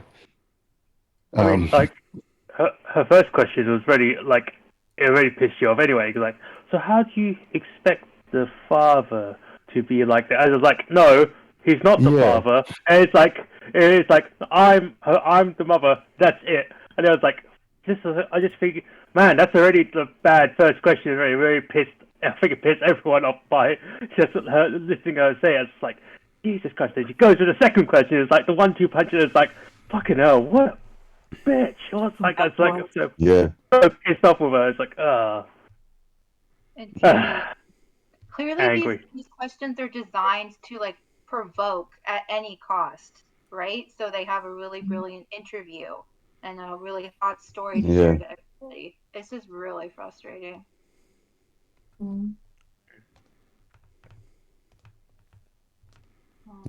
Definitely very, very much. Like that scene reminded me of how messed up like a lot of things are in America in the media scene.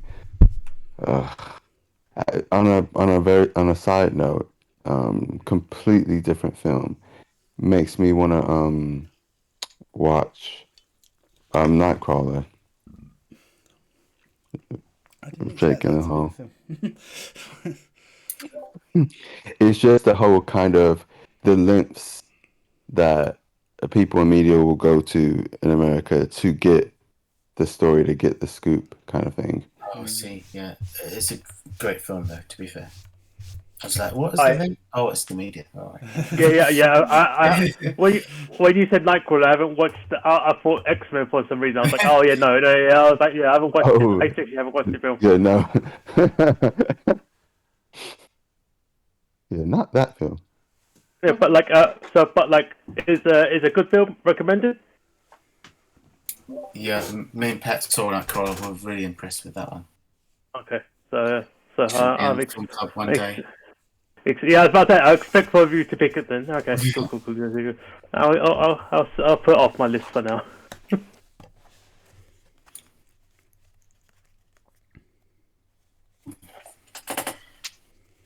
Does anybody want to know a point that I remembered in the book that didn't happen in the movie? Oh yes, please. Yeah. It's nothing major, but it's gross. Is when she was trying to fake him being really sick, right? And they show. I don't remember her doing. I guess maybe she did. She was making herself vomit and putting it on the pillow and stuff, and that was awful in itself. But another thing that she did was, they would use the toilet, and not flush, and she would take a spoon and mix it all up so that it looked like runny, right? And she left it open so like the whole room would smell like that to kind of sell that he was really sick. Interesting. So wow. Rob struggled with the sick, to be fair, didn't you, Robs? You were not. I really struggled with that. Yeah, I don't know. Like, obviously, there's a lot of rough stuff going on, but the sick and the tooth just really got me on like an instinctual level. Well, I mean, like she literally yanked it out of her mouth, like pure, just like here you go. Have a look at this tooth. There's something about that. I was just like, Christ Almighty! It's like, She was like that in One Piece. Simon, he just said it was making him nauseous on a fucking instinctive level, and you're like, let's describe it in detail again. Well, no, the details, like I say, it's like, it's actually a very clean tooth. So I was gonna say that's the point. I was like, it's a very clean tooth. Oh, weird. Yeah, all like the visceral nature of it all. Yeah, so it was a very obvious fake tooth. That's what I'm saying. It's very clean. It's very clean. That's like, oh yeah. So the lesson. Yeah, in real life it'll be more worse than that. Don't share your vulnerability. Yeah. I want you to explain that part, guys, Ben. Okay, there you go. Much more. I have more to say on that, but I don't want to make anybody nauseous.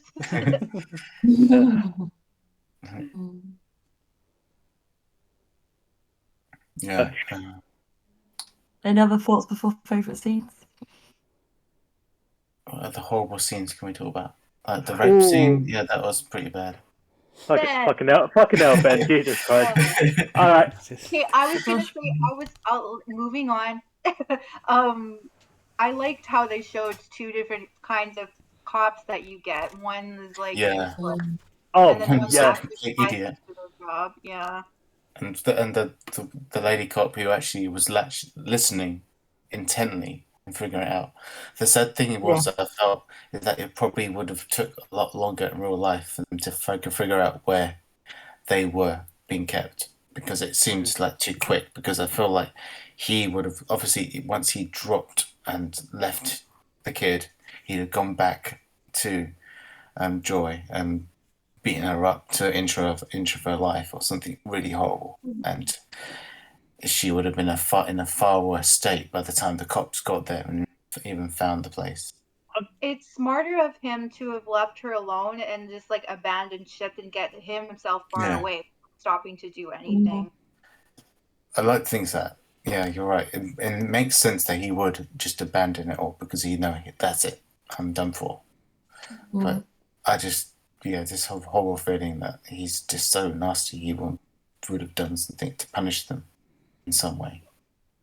I'm surprised that they didn't take him to a hospital first, because the way of like how he looked, I was Yeah. like, oh Christ, kid, you are literally just like in the back of a van, and like tripped out. Or what? Should we not take you to the hospital first? I felt like that was a bit of a.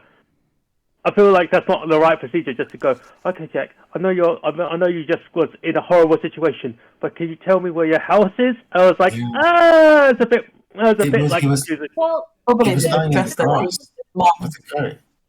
if the cop Oh, yeah, was sure. cop that was worried for the well-being of the mother too. Obviously, Yeah. they're Yeah. very good. And he wanted mum as well, didn't he? So probably wouldn't have, Yeah. like, there's no point fighting a child to get them to hospital if they just want their mum. They probably like pick the battles kind of thing. Okay, as well. admittedly speaking, that my favorite scene is where Jack and Joy actually finally do reunite, because that was pure good acting, because the words were kind of like mumbled into the background to the point where you couldn't really hear them, and the music was also like you could hear like a little bit of it like in the background, because like it built tension. Music always good is always great for building like that stuff, like emotion and feeling. But just them acting and just Brie Larson crying, something about that was like so fucking good. Like that's like, fuck yes, this is cinema. sorry. Fucking cinema.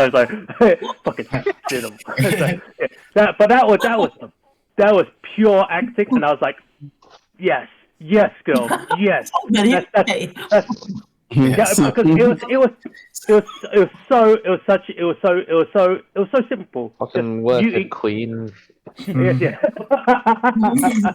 So, I never expected to hear working queen from Alex Mel, but like, yeah, okay, that's great.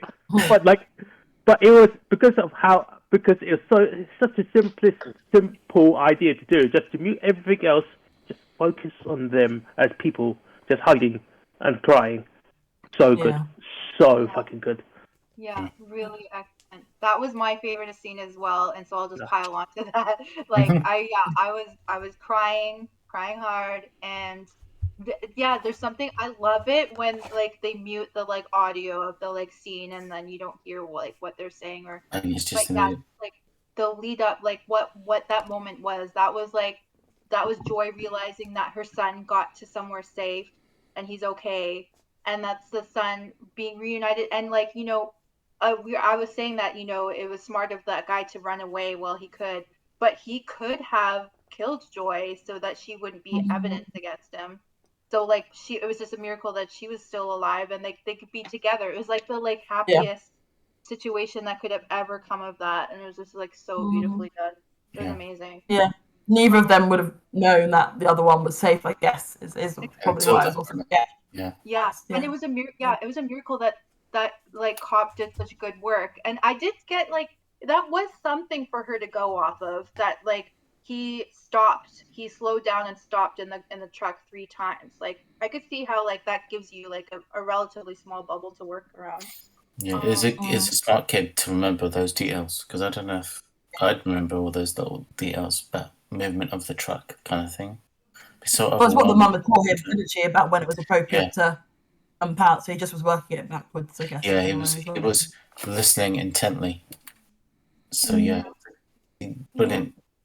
Yeah, amazing. Yeah, and I will also love the lead up to that, is that because like a lot of things did go wrong. Like he lost the note and he couldn't remember his mom's name, and it's still just like that added so much like authenticity and tension to it. Yeah. So like even though I knew what was gonna happen, it was so well done that I was like, right, like wow. I felt like I didn't know what was gonna happen. So it was really well done. That's good. Yeah.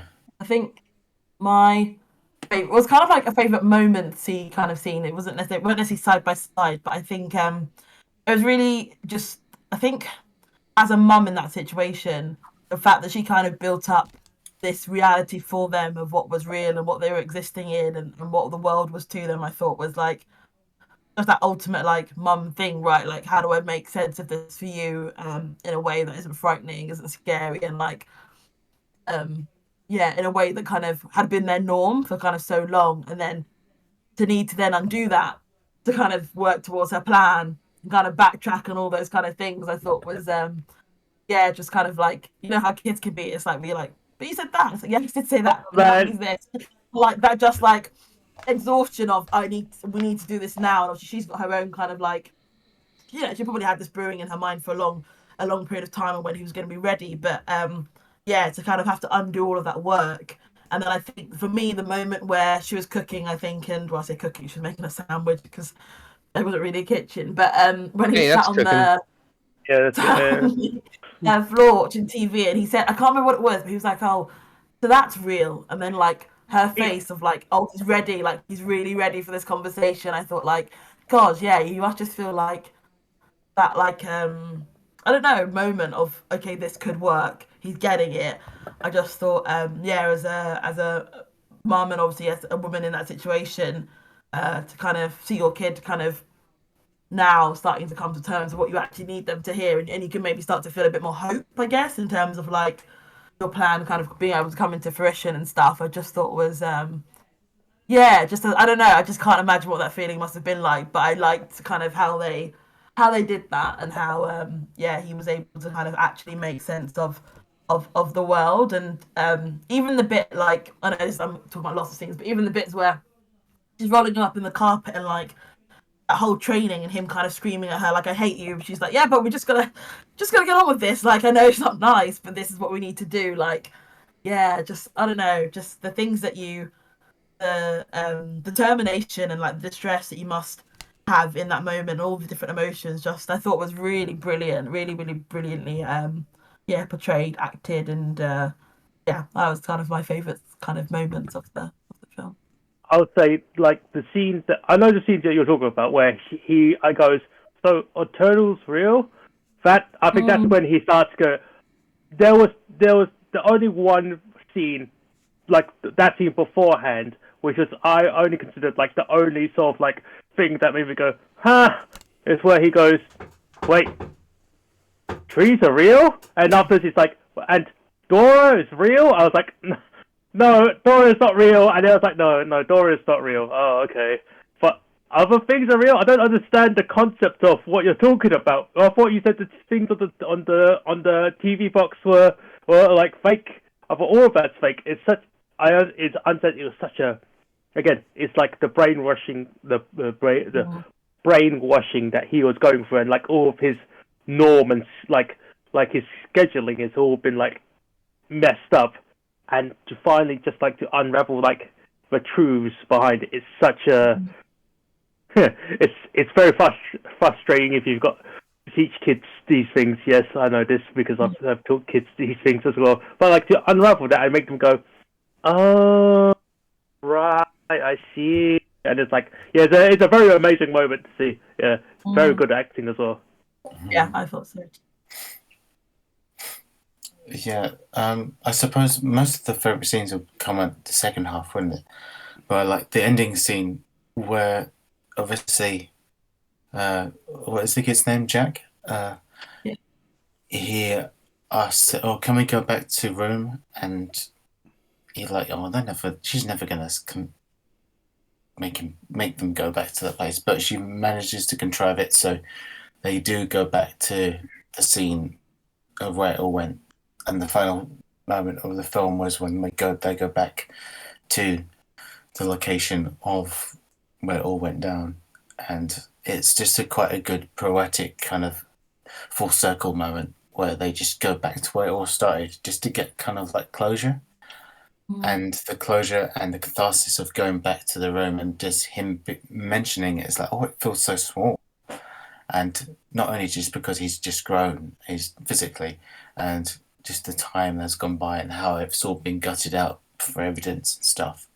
It's just suddenly he realizes himself that, yeah, actually this wasn't right. This is something strange about this whole thing. And he realizes, no, I want to be with Mom out of this place. And he wants to leave. So I thought it was a kind of cathartic moment for both of them to be just being like, yeah, this is the chapter of our life closed and shut for good. We're moving on for better things, kind of thing. Yeah, It's a great ending. I think the phrase is it's okay to visit your past. You shouldn't stay there. That's a very important part. And as you say, it was so nice for him because he did have emotions for Room, and he did because he grew up there. And I think as the good catharsis it was him going, goodbye, Room. Yeah. That was very sad. And I was like, yeah, just like he did grow attached to it because that's all he knew. Now he knows that space is bigger, and like as every time he monologues, space gets bigger, and he goes, "Okay, goodbye. It's okay. I can say goodbye." And that's like, and they walk off into like the not sunset, but like the snowset. Wow. But like yeah.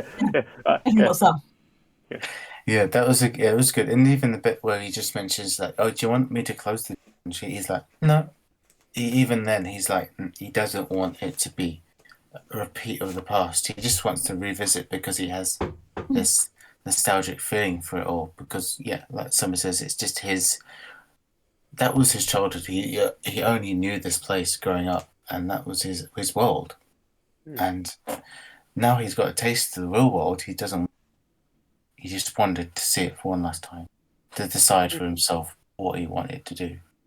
So it's just a great kind of like final bow for the film, ready to be tied, and it just like ends where it starts. Like many good films, I feel like when they do the full circle thing, it just gets me, and it's like, yeah, that's just brilliantly well written.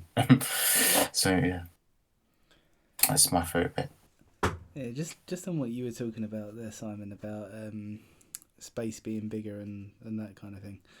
I really like that line earlier on where he says that basically because there's so much in so many different places in the world, like the time is time's shorter because you have to spread it across more different things. I thought that was quite a nice way to word that. Yeah. And also, I feel like it's because using that somewhat like, I wouldn't say limited vocabulary that he has, but like, I think it's more like he doesn't really have the concepts of the vocabulary that he has. It's like, all right, then afterwards there are things like cars and grandma and granddad and like people, so many people running around everywhere, and it's just like, yeah, because his worldview has literally expanded in the most like, literal way. It's like, so this is space, and out, like this is room, and outside is just outer space. Oh wait, no, there's more than this. Then afterwards it expands, and he's growing, and it expands more, and it's like, oh yeah, it's like he's growing up, and he's understanding more, and it's like, that's what kids do.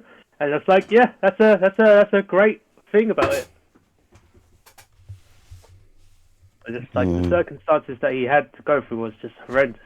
Yeah. It's honestly like, yeah, I do struggle to, because it's such a negative, awful thing that had happened, but it is very, I want to say fascinating. The like psychology of it, just like and like the doctor said that he's like still so plastic. I think he was talking about like neuroplasticity, I guess. Just like he was young enough. I didn't understand that part at all. Sorry, okay. Thank you for explaining that. I was like, oh, that's what you meant by plastic. Oh, fucking. Well, okay. I actually learned the root word, like how plastic as a word came about, and I think like it might be Greek or something, like plastica or something, and it means moldable. So that makes sense as plasticity.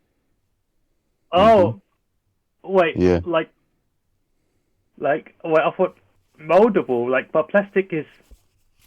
Yeah, do you mean like do they Oh, okay, this is going into language question now. Do you mean like plaster as in like plasticine, or plaster as in like the clay like plaster, for buildings? Oh, could like you just made a connection in my mind that I'd never made before. Because yeah, I think plastic and plaster, these are things that could be, molded into different shapes. Oh, okay. So I'm trying to think because I'm not very. My language skills are terrible. So I'm just thinking, oh, is that like the concept for it? Because if it is fascinating, I was like, I never knew that. But if it's like, I guess it's close enough to probably what it is. I think. See, like plastic, like I mostly think of it in its like final form, its rigid state. But like when we're talking about how it got its name, plastic, it gets its name from like being able to go from like a liquid to or like a putty or whatever and to form into something. That's where it gets its name. Oh, yeah, and plaster is like kind of muddy, like brick. Well, not mortar, but like it's kind of like it's clay essentially. I was like, oh yeah, that does explain a lot more than I thought. Ah, learn something Yeah. every day. But just for everybody's, even adults have brain plasticity too. So none of us are ever hopeless. That's Yeah. good to know. That's good to know. Hope for us. Yeah, there's also some interesting videos in it. But I think I think some of the like I guess favorite moments. I think so. Two moments I really liked, because I'm sure there was many. When he's like Samuel was saying, his world view is expanding. He's traveling around in the hospital, going out of the hospital, and that whole part. I liked that. I thought that was really well done. And also when he talks about giving his hair to his mom because of the Samsung story, I was like, oh, this is great. Oh yeah, that was so sweet. Yeah. I thought, yeah, that's his strength. He yeah, yeah, it really means a lot. And it's just like, yeah, I want to give this to her to help her, to save her. And yeah, that was awesome. That was great. Yeah, it was nice. I like that. That was really sweet. Yeah. Because he's like, I know that mum is a bit weak right now, so take my strength and give it to her. I was like,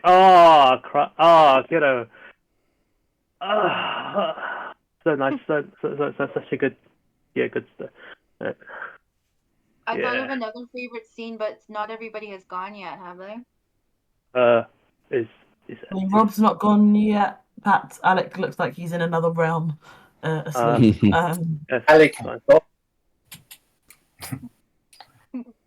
nah, let him be. Go on, Pat, if you want to go. Yeah, Pat and Rob.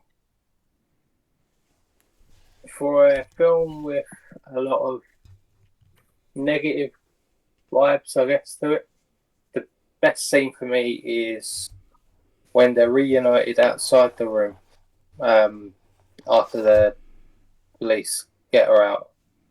And I suppose when they're awake the first morning in the hospital, when it's sort of more real to them, I thought they were pretty neat. And when what was the other bloke's name that was married to or was Leo? with? Yeah, Ian or Leo? Yeah. I thought the scene with him and Jack at breakfast that one morning was pretty cool as well. Yeah. I loved how he was with him. He really had this soft touch, like not intimidating at all. He was really nice. Yeah. That was nice. Yeah.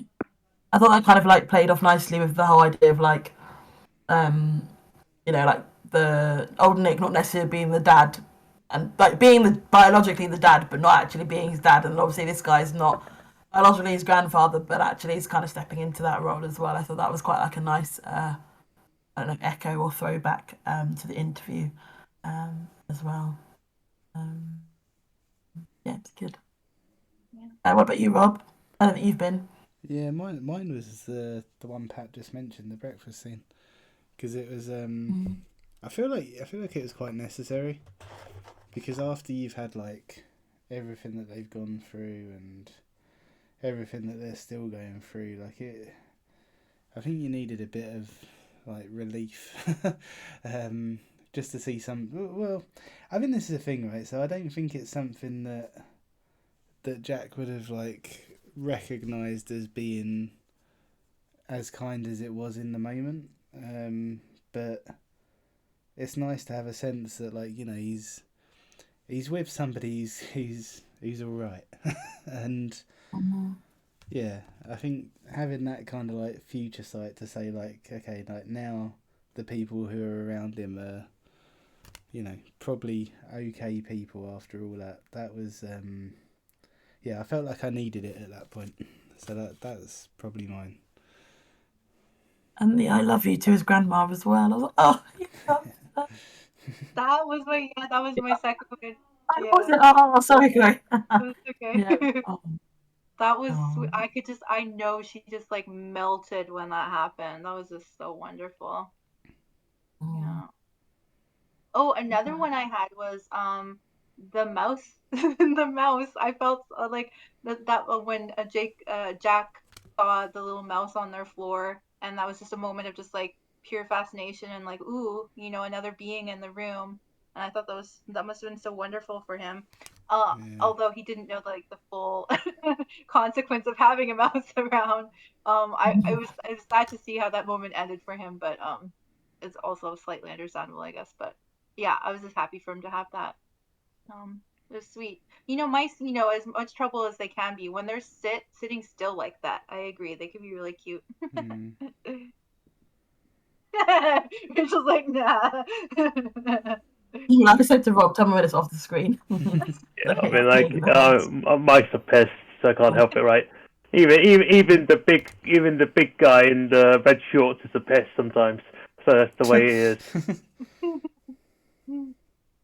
Oh, Alec, you got the favourite scene? Oh, sorry, Alec, you're mute. Welcome back, Alec. It's not on mute. I did it. I got it. Yay. No. No favourite scenes? Okay, cool.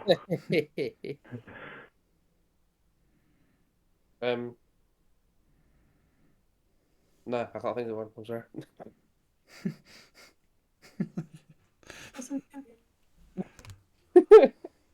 Okay.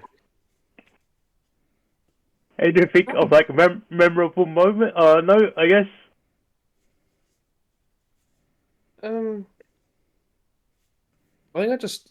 think I liked Jack making sense of things in his narration. I just found that all really interesting. Just like how you process the world when your world is just this teeny tiny little thing, and like just as far as he's concerned, Nick gets everything. The outside world is like, oh, it must be the TV, because that's where everything is that he can't like explain or keep in his head. It's all in the TV, and he's like named everything in the, you know, in room, and like everything's like a proper noun and all that, and yeah, I don't know. I thought him trying to make sense of stuff like, and it's always something that he like withdraws from, or it's something that he starts becoming angry at, and he's just like, I don't believe in your stinky world.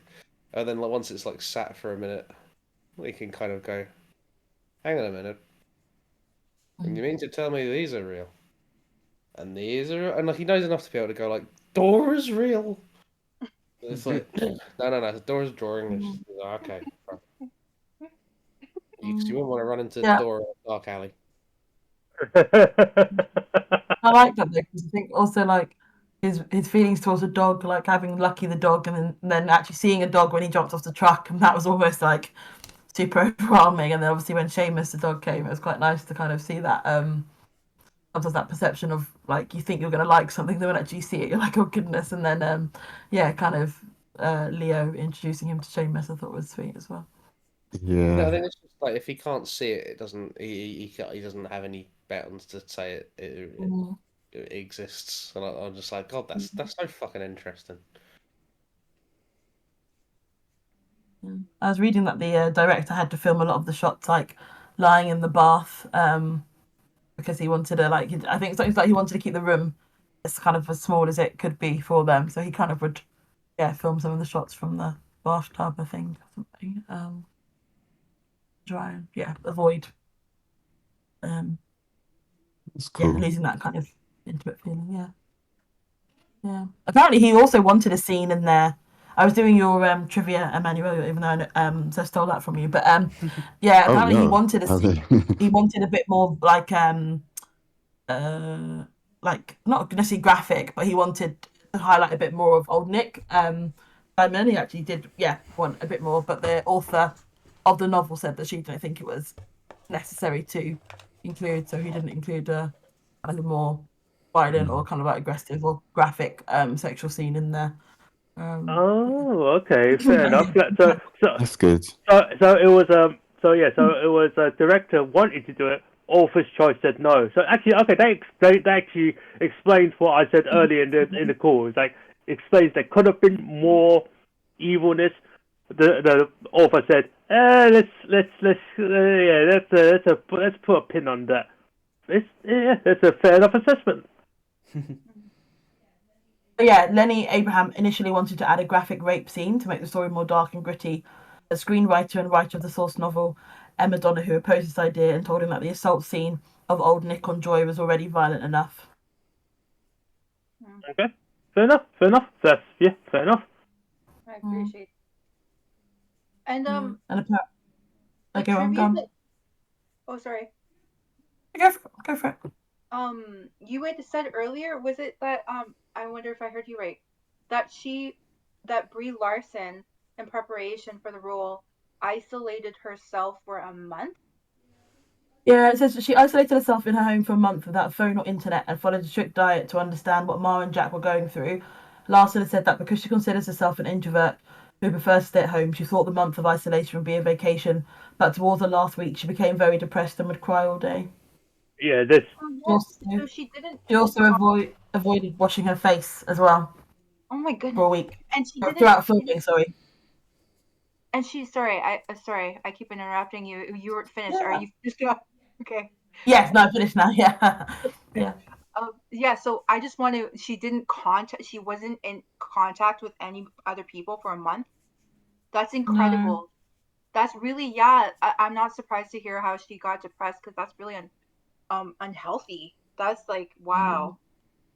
Yeah, because That's- there's like being alone. Then there's being like isolated. There's a like I don't mind being alone. Like because I'm very used to just being by yourself is perfectly fine. Being isolated though, it's like horrendously horrible. It's like oh fucking hell. And not being able to watch like people on the internet because that like I like a lot of alone time myself, and I'm a big homebody. I'm at home all the time. But like what helps that, unfortunately for me, to not leave the apartment so much is that like seeing people like on YouTube and stuff like that gives me something. So just to imagine that she didn't even have that is just incredible. Yeah. She avoided washing her face during filming to make it clear on camera that she was not wearing makeup. This is quite cute. It says, when trying to get them to bond, Jacob Tremblay's mother asked him if he had any questions for Brie Larson. He asked her 3 questions. What was her favourite colour, her animal, or whether or not she liked Star Wars episode 4, A New Hope. Those are legit questions kids ask, yeah? That's like so I mean I was just expecting the question of so favourite dinosaur. And it's like, oh, okay, Triceratops. Yeah, okay, yeah. We could be friends. We could be friends if you say Triceratops. It's like, yeah. Apparently, in her Yeah. downtime on set, Brie Larson would sit in a corner and write the teenage diary of her character. Oh, that's the first thing. Yeah, I could explain. Oh, I love hearing of actors' processes. That's very Cool, isn't it? Apparently, Emma Watson was also considered at one point to play the main character. Rooney Mara as well, and Shailene Woodley were considered for the role of Joy. Rooney Mara, I could imagine quite easily. Yeah, I'm having a slight trouble with Emma Watson. It's because like, I mean, like, yeah, it's not like impossible because she's done other films as well, but it's like, I don't think it's. I don't think it would fit. Rooney Mara is the only one that would really fit. The other two don't. It's hard to imagine Emma Watson as a mother. Yeah, yeah, you're right. Yeah, it's maybe that was part of it as well. I don't know. Because Oh, go on. I was gonna say she was we grew up with her. She's still considered young in that aspect by the time it's like 2016.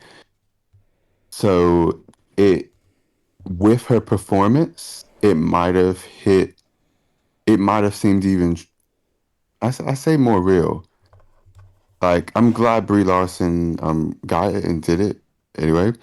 But yeah, if it was Emma Watson, people might have been like, "Oh, I can't imagine that." But then seeing her go through it, maybe it might have invoked the kind of feeling similar to that.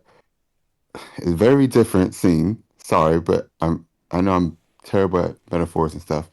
But the kind of moment where in Spider-Man 2, they were like, he's just a kid. They take off his mask and whatnot. And I was thinking I wonder if people in real life might think she's still just a kid. Like, Yeah, how is this happening to her? It might make it even more real. I don't know. Oh, okay. Yeah, I give you because because the character is supposed to be only like 20, Yeah, 24, it might have helped. right? Yeah. So it the makes sense. script, Yeah. Actually, yeah. Whether or 24 not, is I young. think, yeah, Brie is probably the better actress. Like, I think she has more range than Emma does, but Yeah. in terms of the script and the characters' ages, and the whole like lineage, what's the word? The actual kind of like lineages. I'm talking crap. You know what I'm trying to say? The whole made it more credible and more realistic because of the age would be more literally straight up, exactly perfect to what the novel was trying to convey. It makes it hit home a bit harder. But Brie still looked pretty young. I think it still worked. I Yeah. think even if she was abducted as 21, it still would work. It's still Emma Watson would have put on an accent as well, which I wouldn't have coped. I think it would have been really annoying. I think it would have been. I mean, you She's say that, right? She'd have to be English to do it right. They'd have to sit in the UK. Yeah, she's so. No, So many. I so mean, you many, don't have to.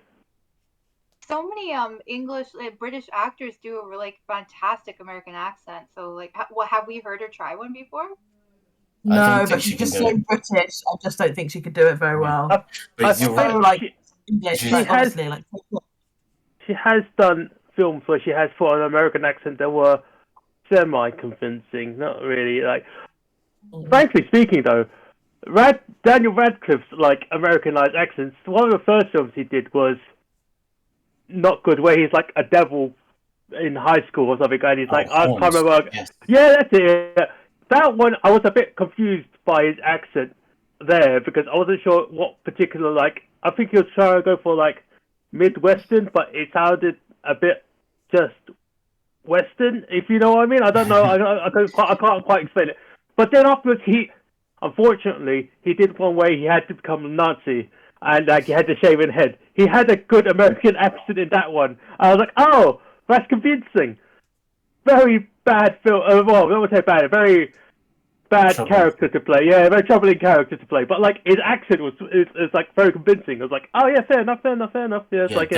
Dan's like Emma's wonderful. I love her, but Dan's acting has only improved since.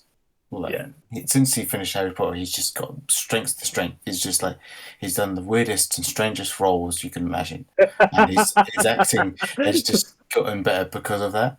So you kind of need someone like that to do a film like Room because it's not a conventional film, and he needed someone that's just like can do like the most weirdest stuff, but actually still be grounded at the same time. So same time, I should say.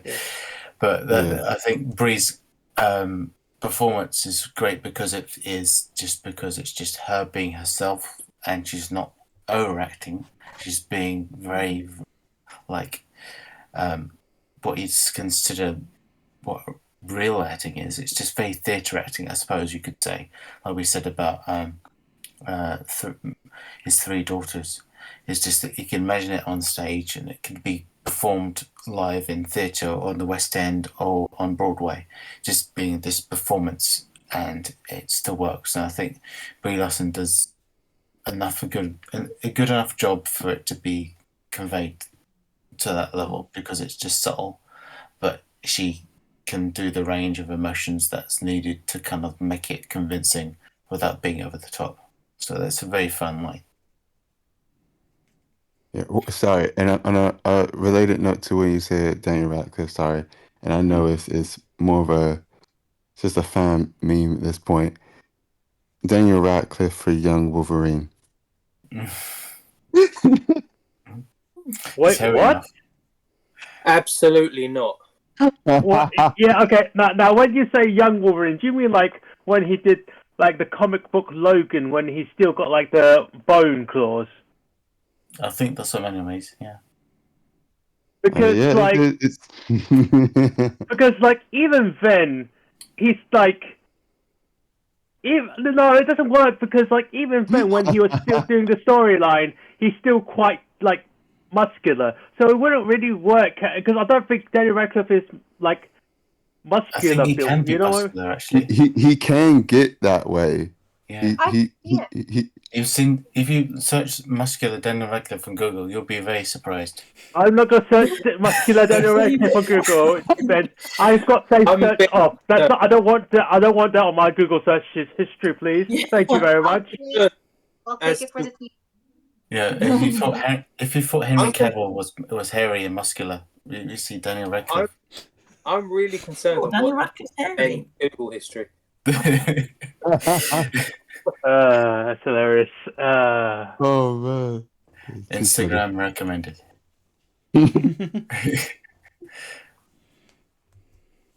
Oh.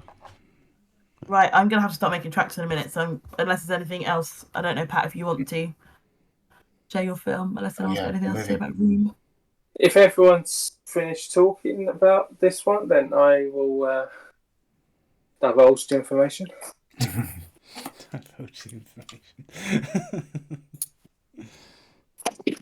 Okay then. So I did have a film in mind, but when I swapped with Ben because I can't do in a couple of weeks, I realised that this weekend was Super Bowl. So I thought, what better time to then pick Any Given Sunday? Or it's so. If anyone's concerned, there's not a hell of a lot of like actual football action. It's very much a character driven. So like I think like this is a film that I watched before I even got into the sport, and I've loved it for years. So I'm hoping you'll get the same out of it that I did. I'll put all the information into the chat because I don't know where it's playing at the minute. But yeah, that is my film. Sorry, what's the film? I didn't hear you. Oh, didn't you? Any Given Sunday. Okay. Any Given Sunday. Okay. Any Given, but we're going to do the call on Saturday, and that's 2 hours and 42 minutes. Oh, it's that Yeah. long. Jesus Christ. Yeah. I don't want to It's Whoa. gonna be a good 2 hours of nearly 3 hours of time. Wow, it's longer than Really June. good. It's a whole Oh, other hour on top of Room. okay. Rachel. I thought, And Whoa. okay, like for a football film, I thought you were gonna go for like the longest 3 hours, right? What's the longest film? Or like, Film and Film Club. well, I'm Yeah, looking forward to it still. Okay, Yeah. the I think it longest, won't be, but I'm Good sure it'll task be. as well. to be fair. the longest yard That's like, is a good film. But like, okay, any given. Oh, cool, Al Pacino. Yeah. Oh, Good old awesome. Pacino. Who else is going to pick an Al Pacino film? I mean, like, I'm pretty sure Ben and myself, right? But like, that's a whole other question, right? But it's, okay. I'm already 2 up on you guys now. Good I'm old Al. bombastic lines, so this film fits into that as well. Oh, Jamie Foxx. Oh, cool. Any given. Okay. Oh. It has an iconic speech. Yes, there is. Holy shit, James Woods is in this. That's awesome. Okay, interesting. This Oh, is gonna be. once we come up with a call, I'll get all the dates for you guys and where you can watch it. It's probably going to be Amazon like usual. I mean, I've got a Blu-ray, so I ain't got to worry about. £25 to rent. I didn't What's that? see it. I didn't see it rentable anywhere for you guys. Like, or I mean, streamable. It's going to be a rental. Let's have a look. You know that that speech is so iconic that one of my old managers used to play it in meetings like regularly. Really? Mm. Huh. Weird. It says. I can rent it. Fine. Yeah, quick. Yeah, it says on the Google page. It says it's 2 hours and 42 minutes, and on the Amazon page it says it's 2.5 hours. So I'm not sure if that's like they might have cut 15 minutes from the Oh, film. it's definitely 2 hours 43.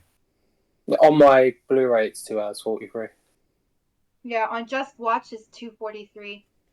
Yeah, Weird. and it's playing on Amazon, Apple, and YouTube. Yeah, that's why I got confused because it does say 2:30 on the Amazon page. So I was like confused. This is like. Okay, interesting. Okay, well, I mean, like either way, I mean, hopefully there's like not like a very important 15 minutes missing. We'll see. Like, yeah, okay. We'll just, I guess, yeah. Okay, I've got, any given Sunday. This is when we get to the call when we're talking about something and you're like, I don't remember seeing this. Well, I mean, to be honest, that happened with Kiki's where they talked about. I mean, also I was extremely tired. I was like talking about the cat speaking. I was like, what the fuck are you talking about? The cat always speaks. No, he stopped speaking. Does he? I can't remember. Yeah, but yeah. Goes back full circle. Yeah, the cat just meows as a cat would meow, and not a person going meow. It was just like that was just like, what the fuck did you do? What? It's like, yeah, it's very confusing. That reminds At me. least this film, it's for Alec. It's not an anime, and I'd say it's a bit more upbeat. Like the other two films. A bit. It's an American Low bar. football film. Yeah, I was gonna say it's very hard for an American football film to be downtrodden. I don't think it's the point of the American football films. I don't think I've ever seen a melancholic American football film.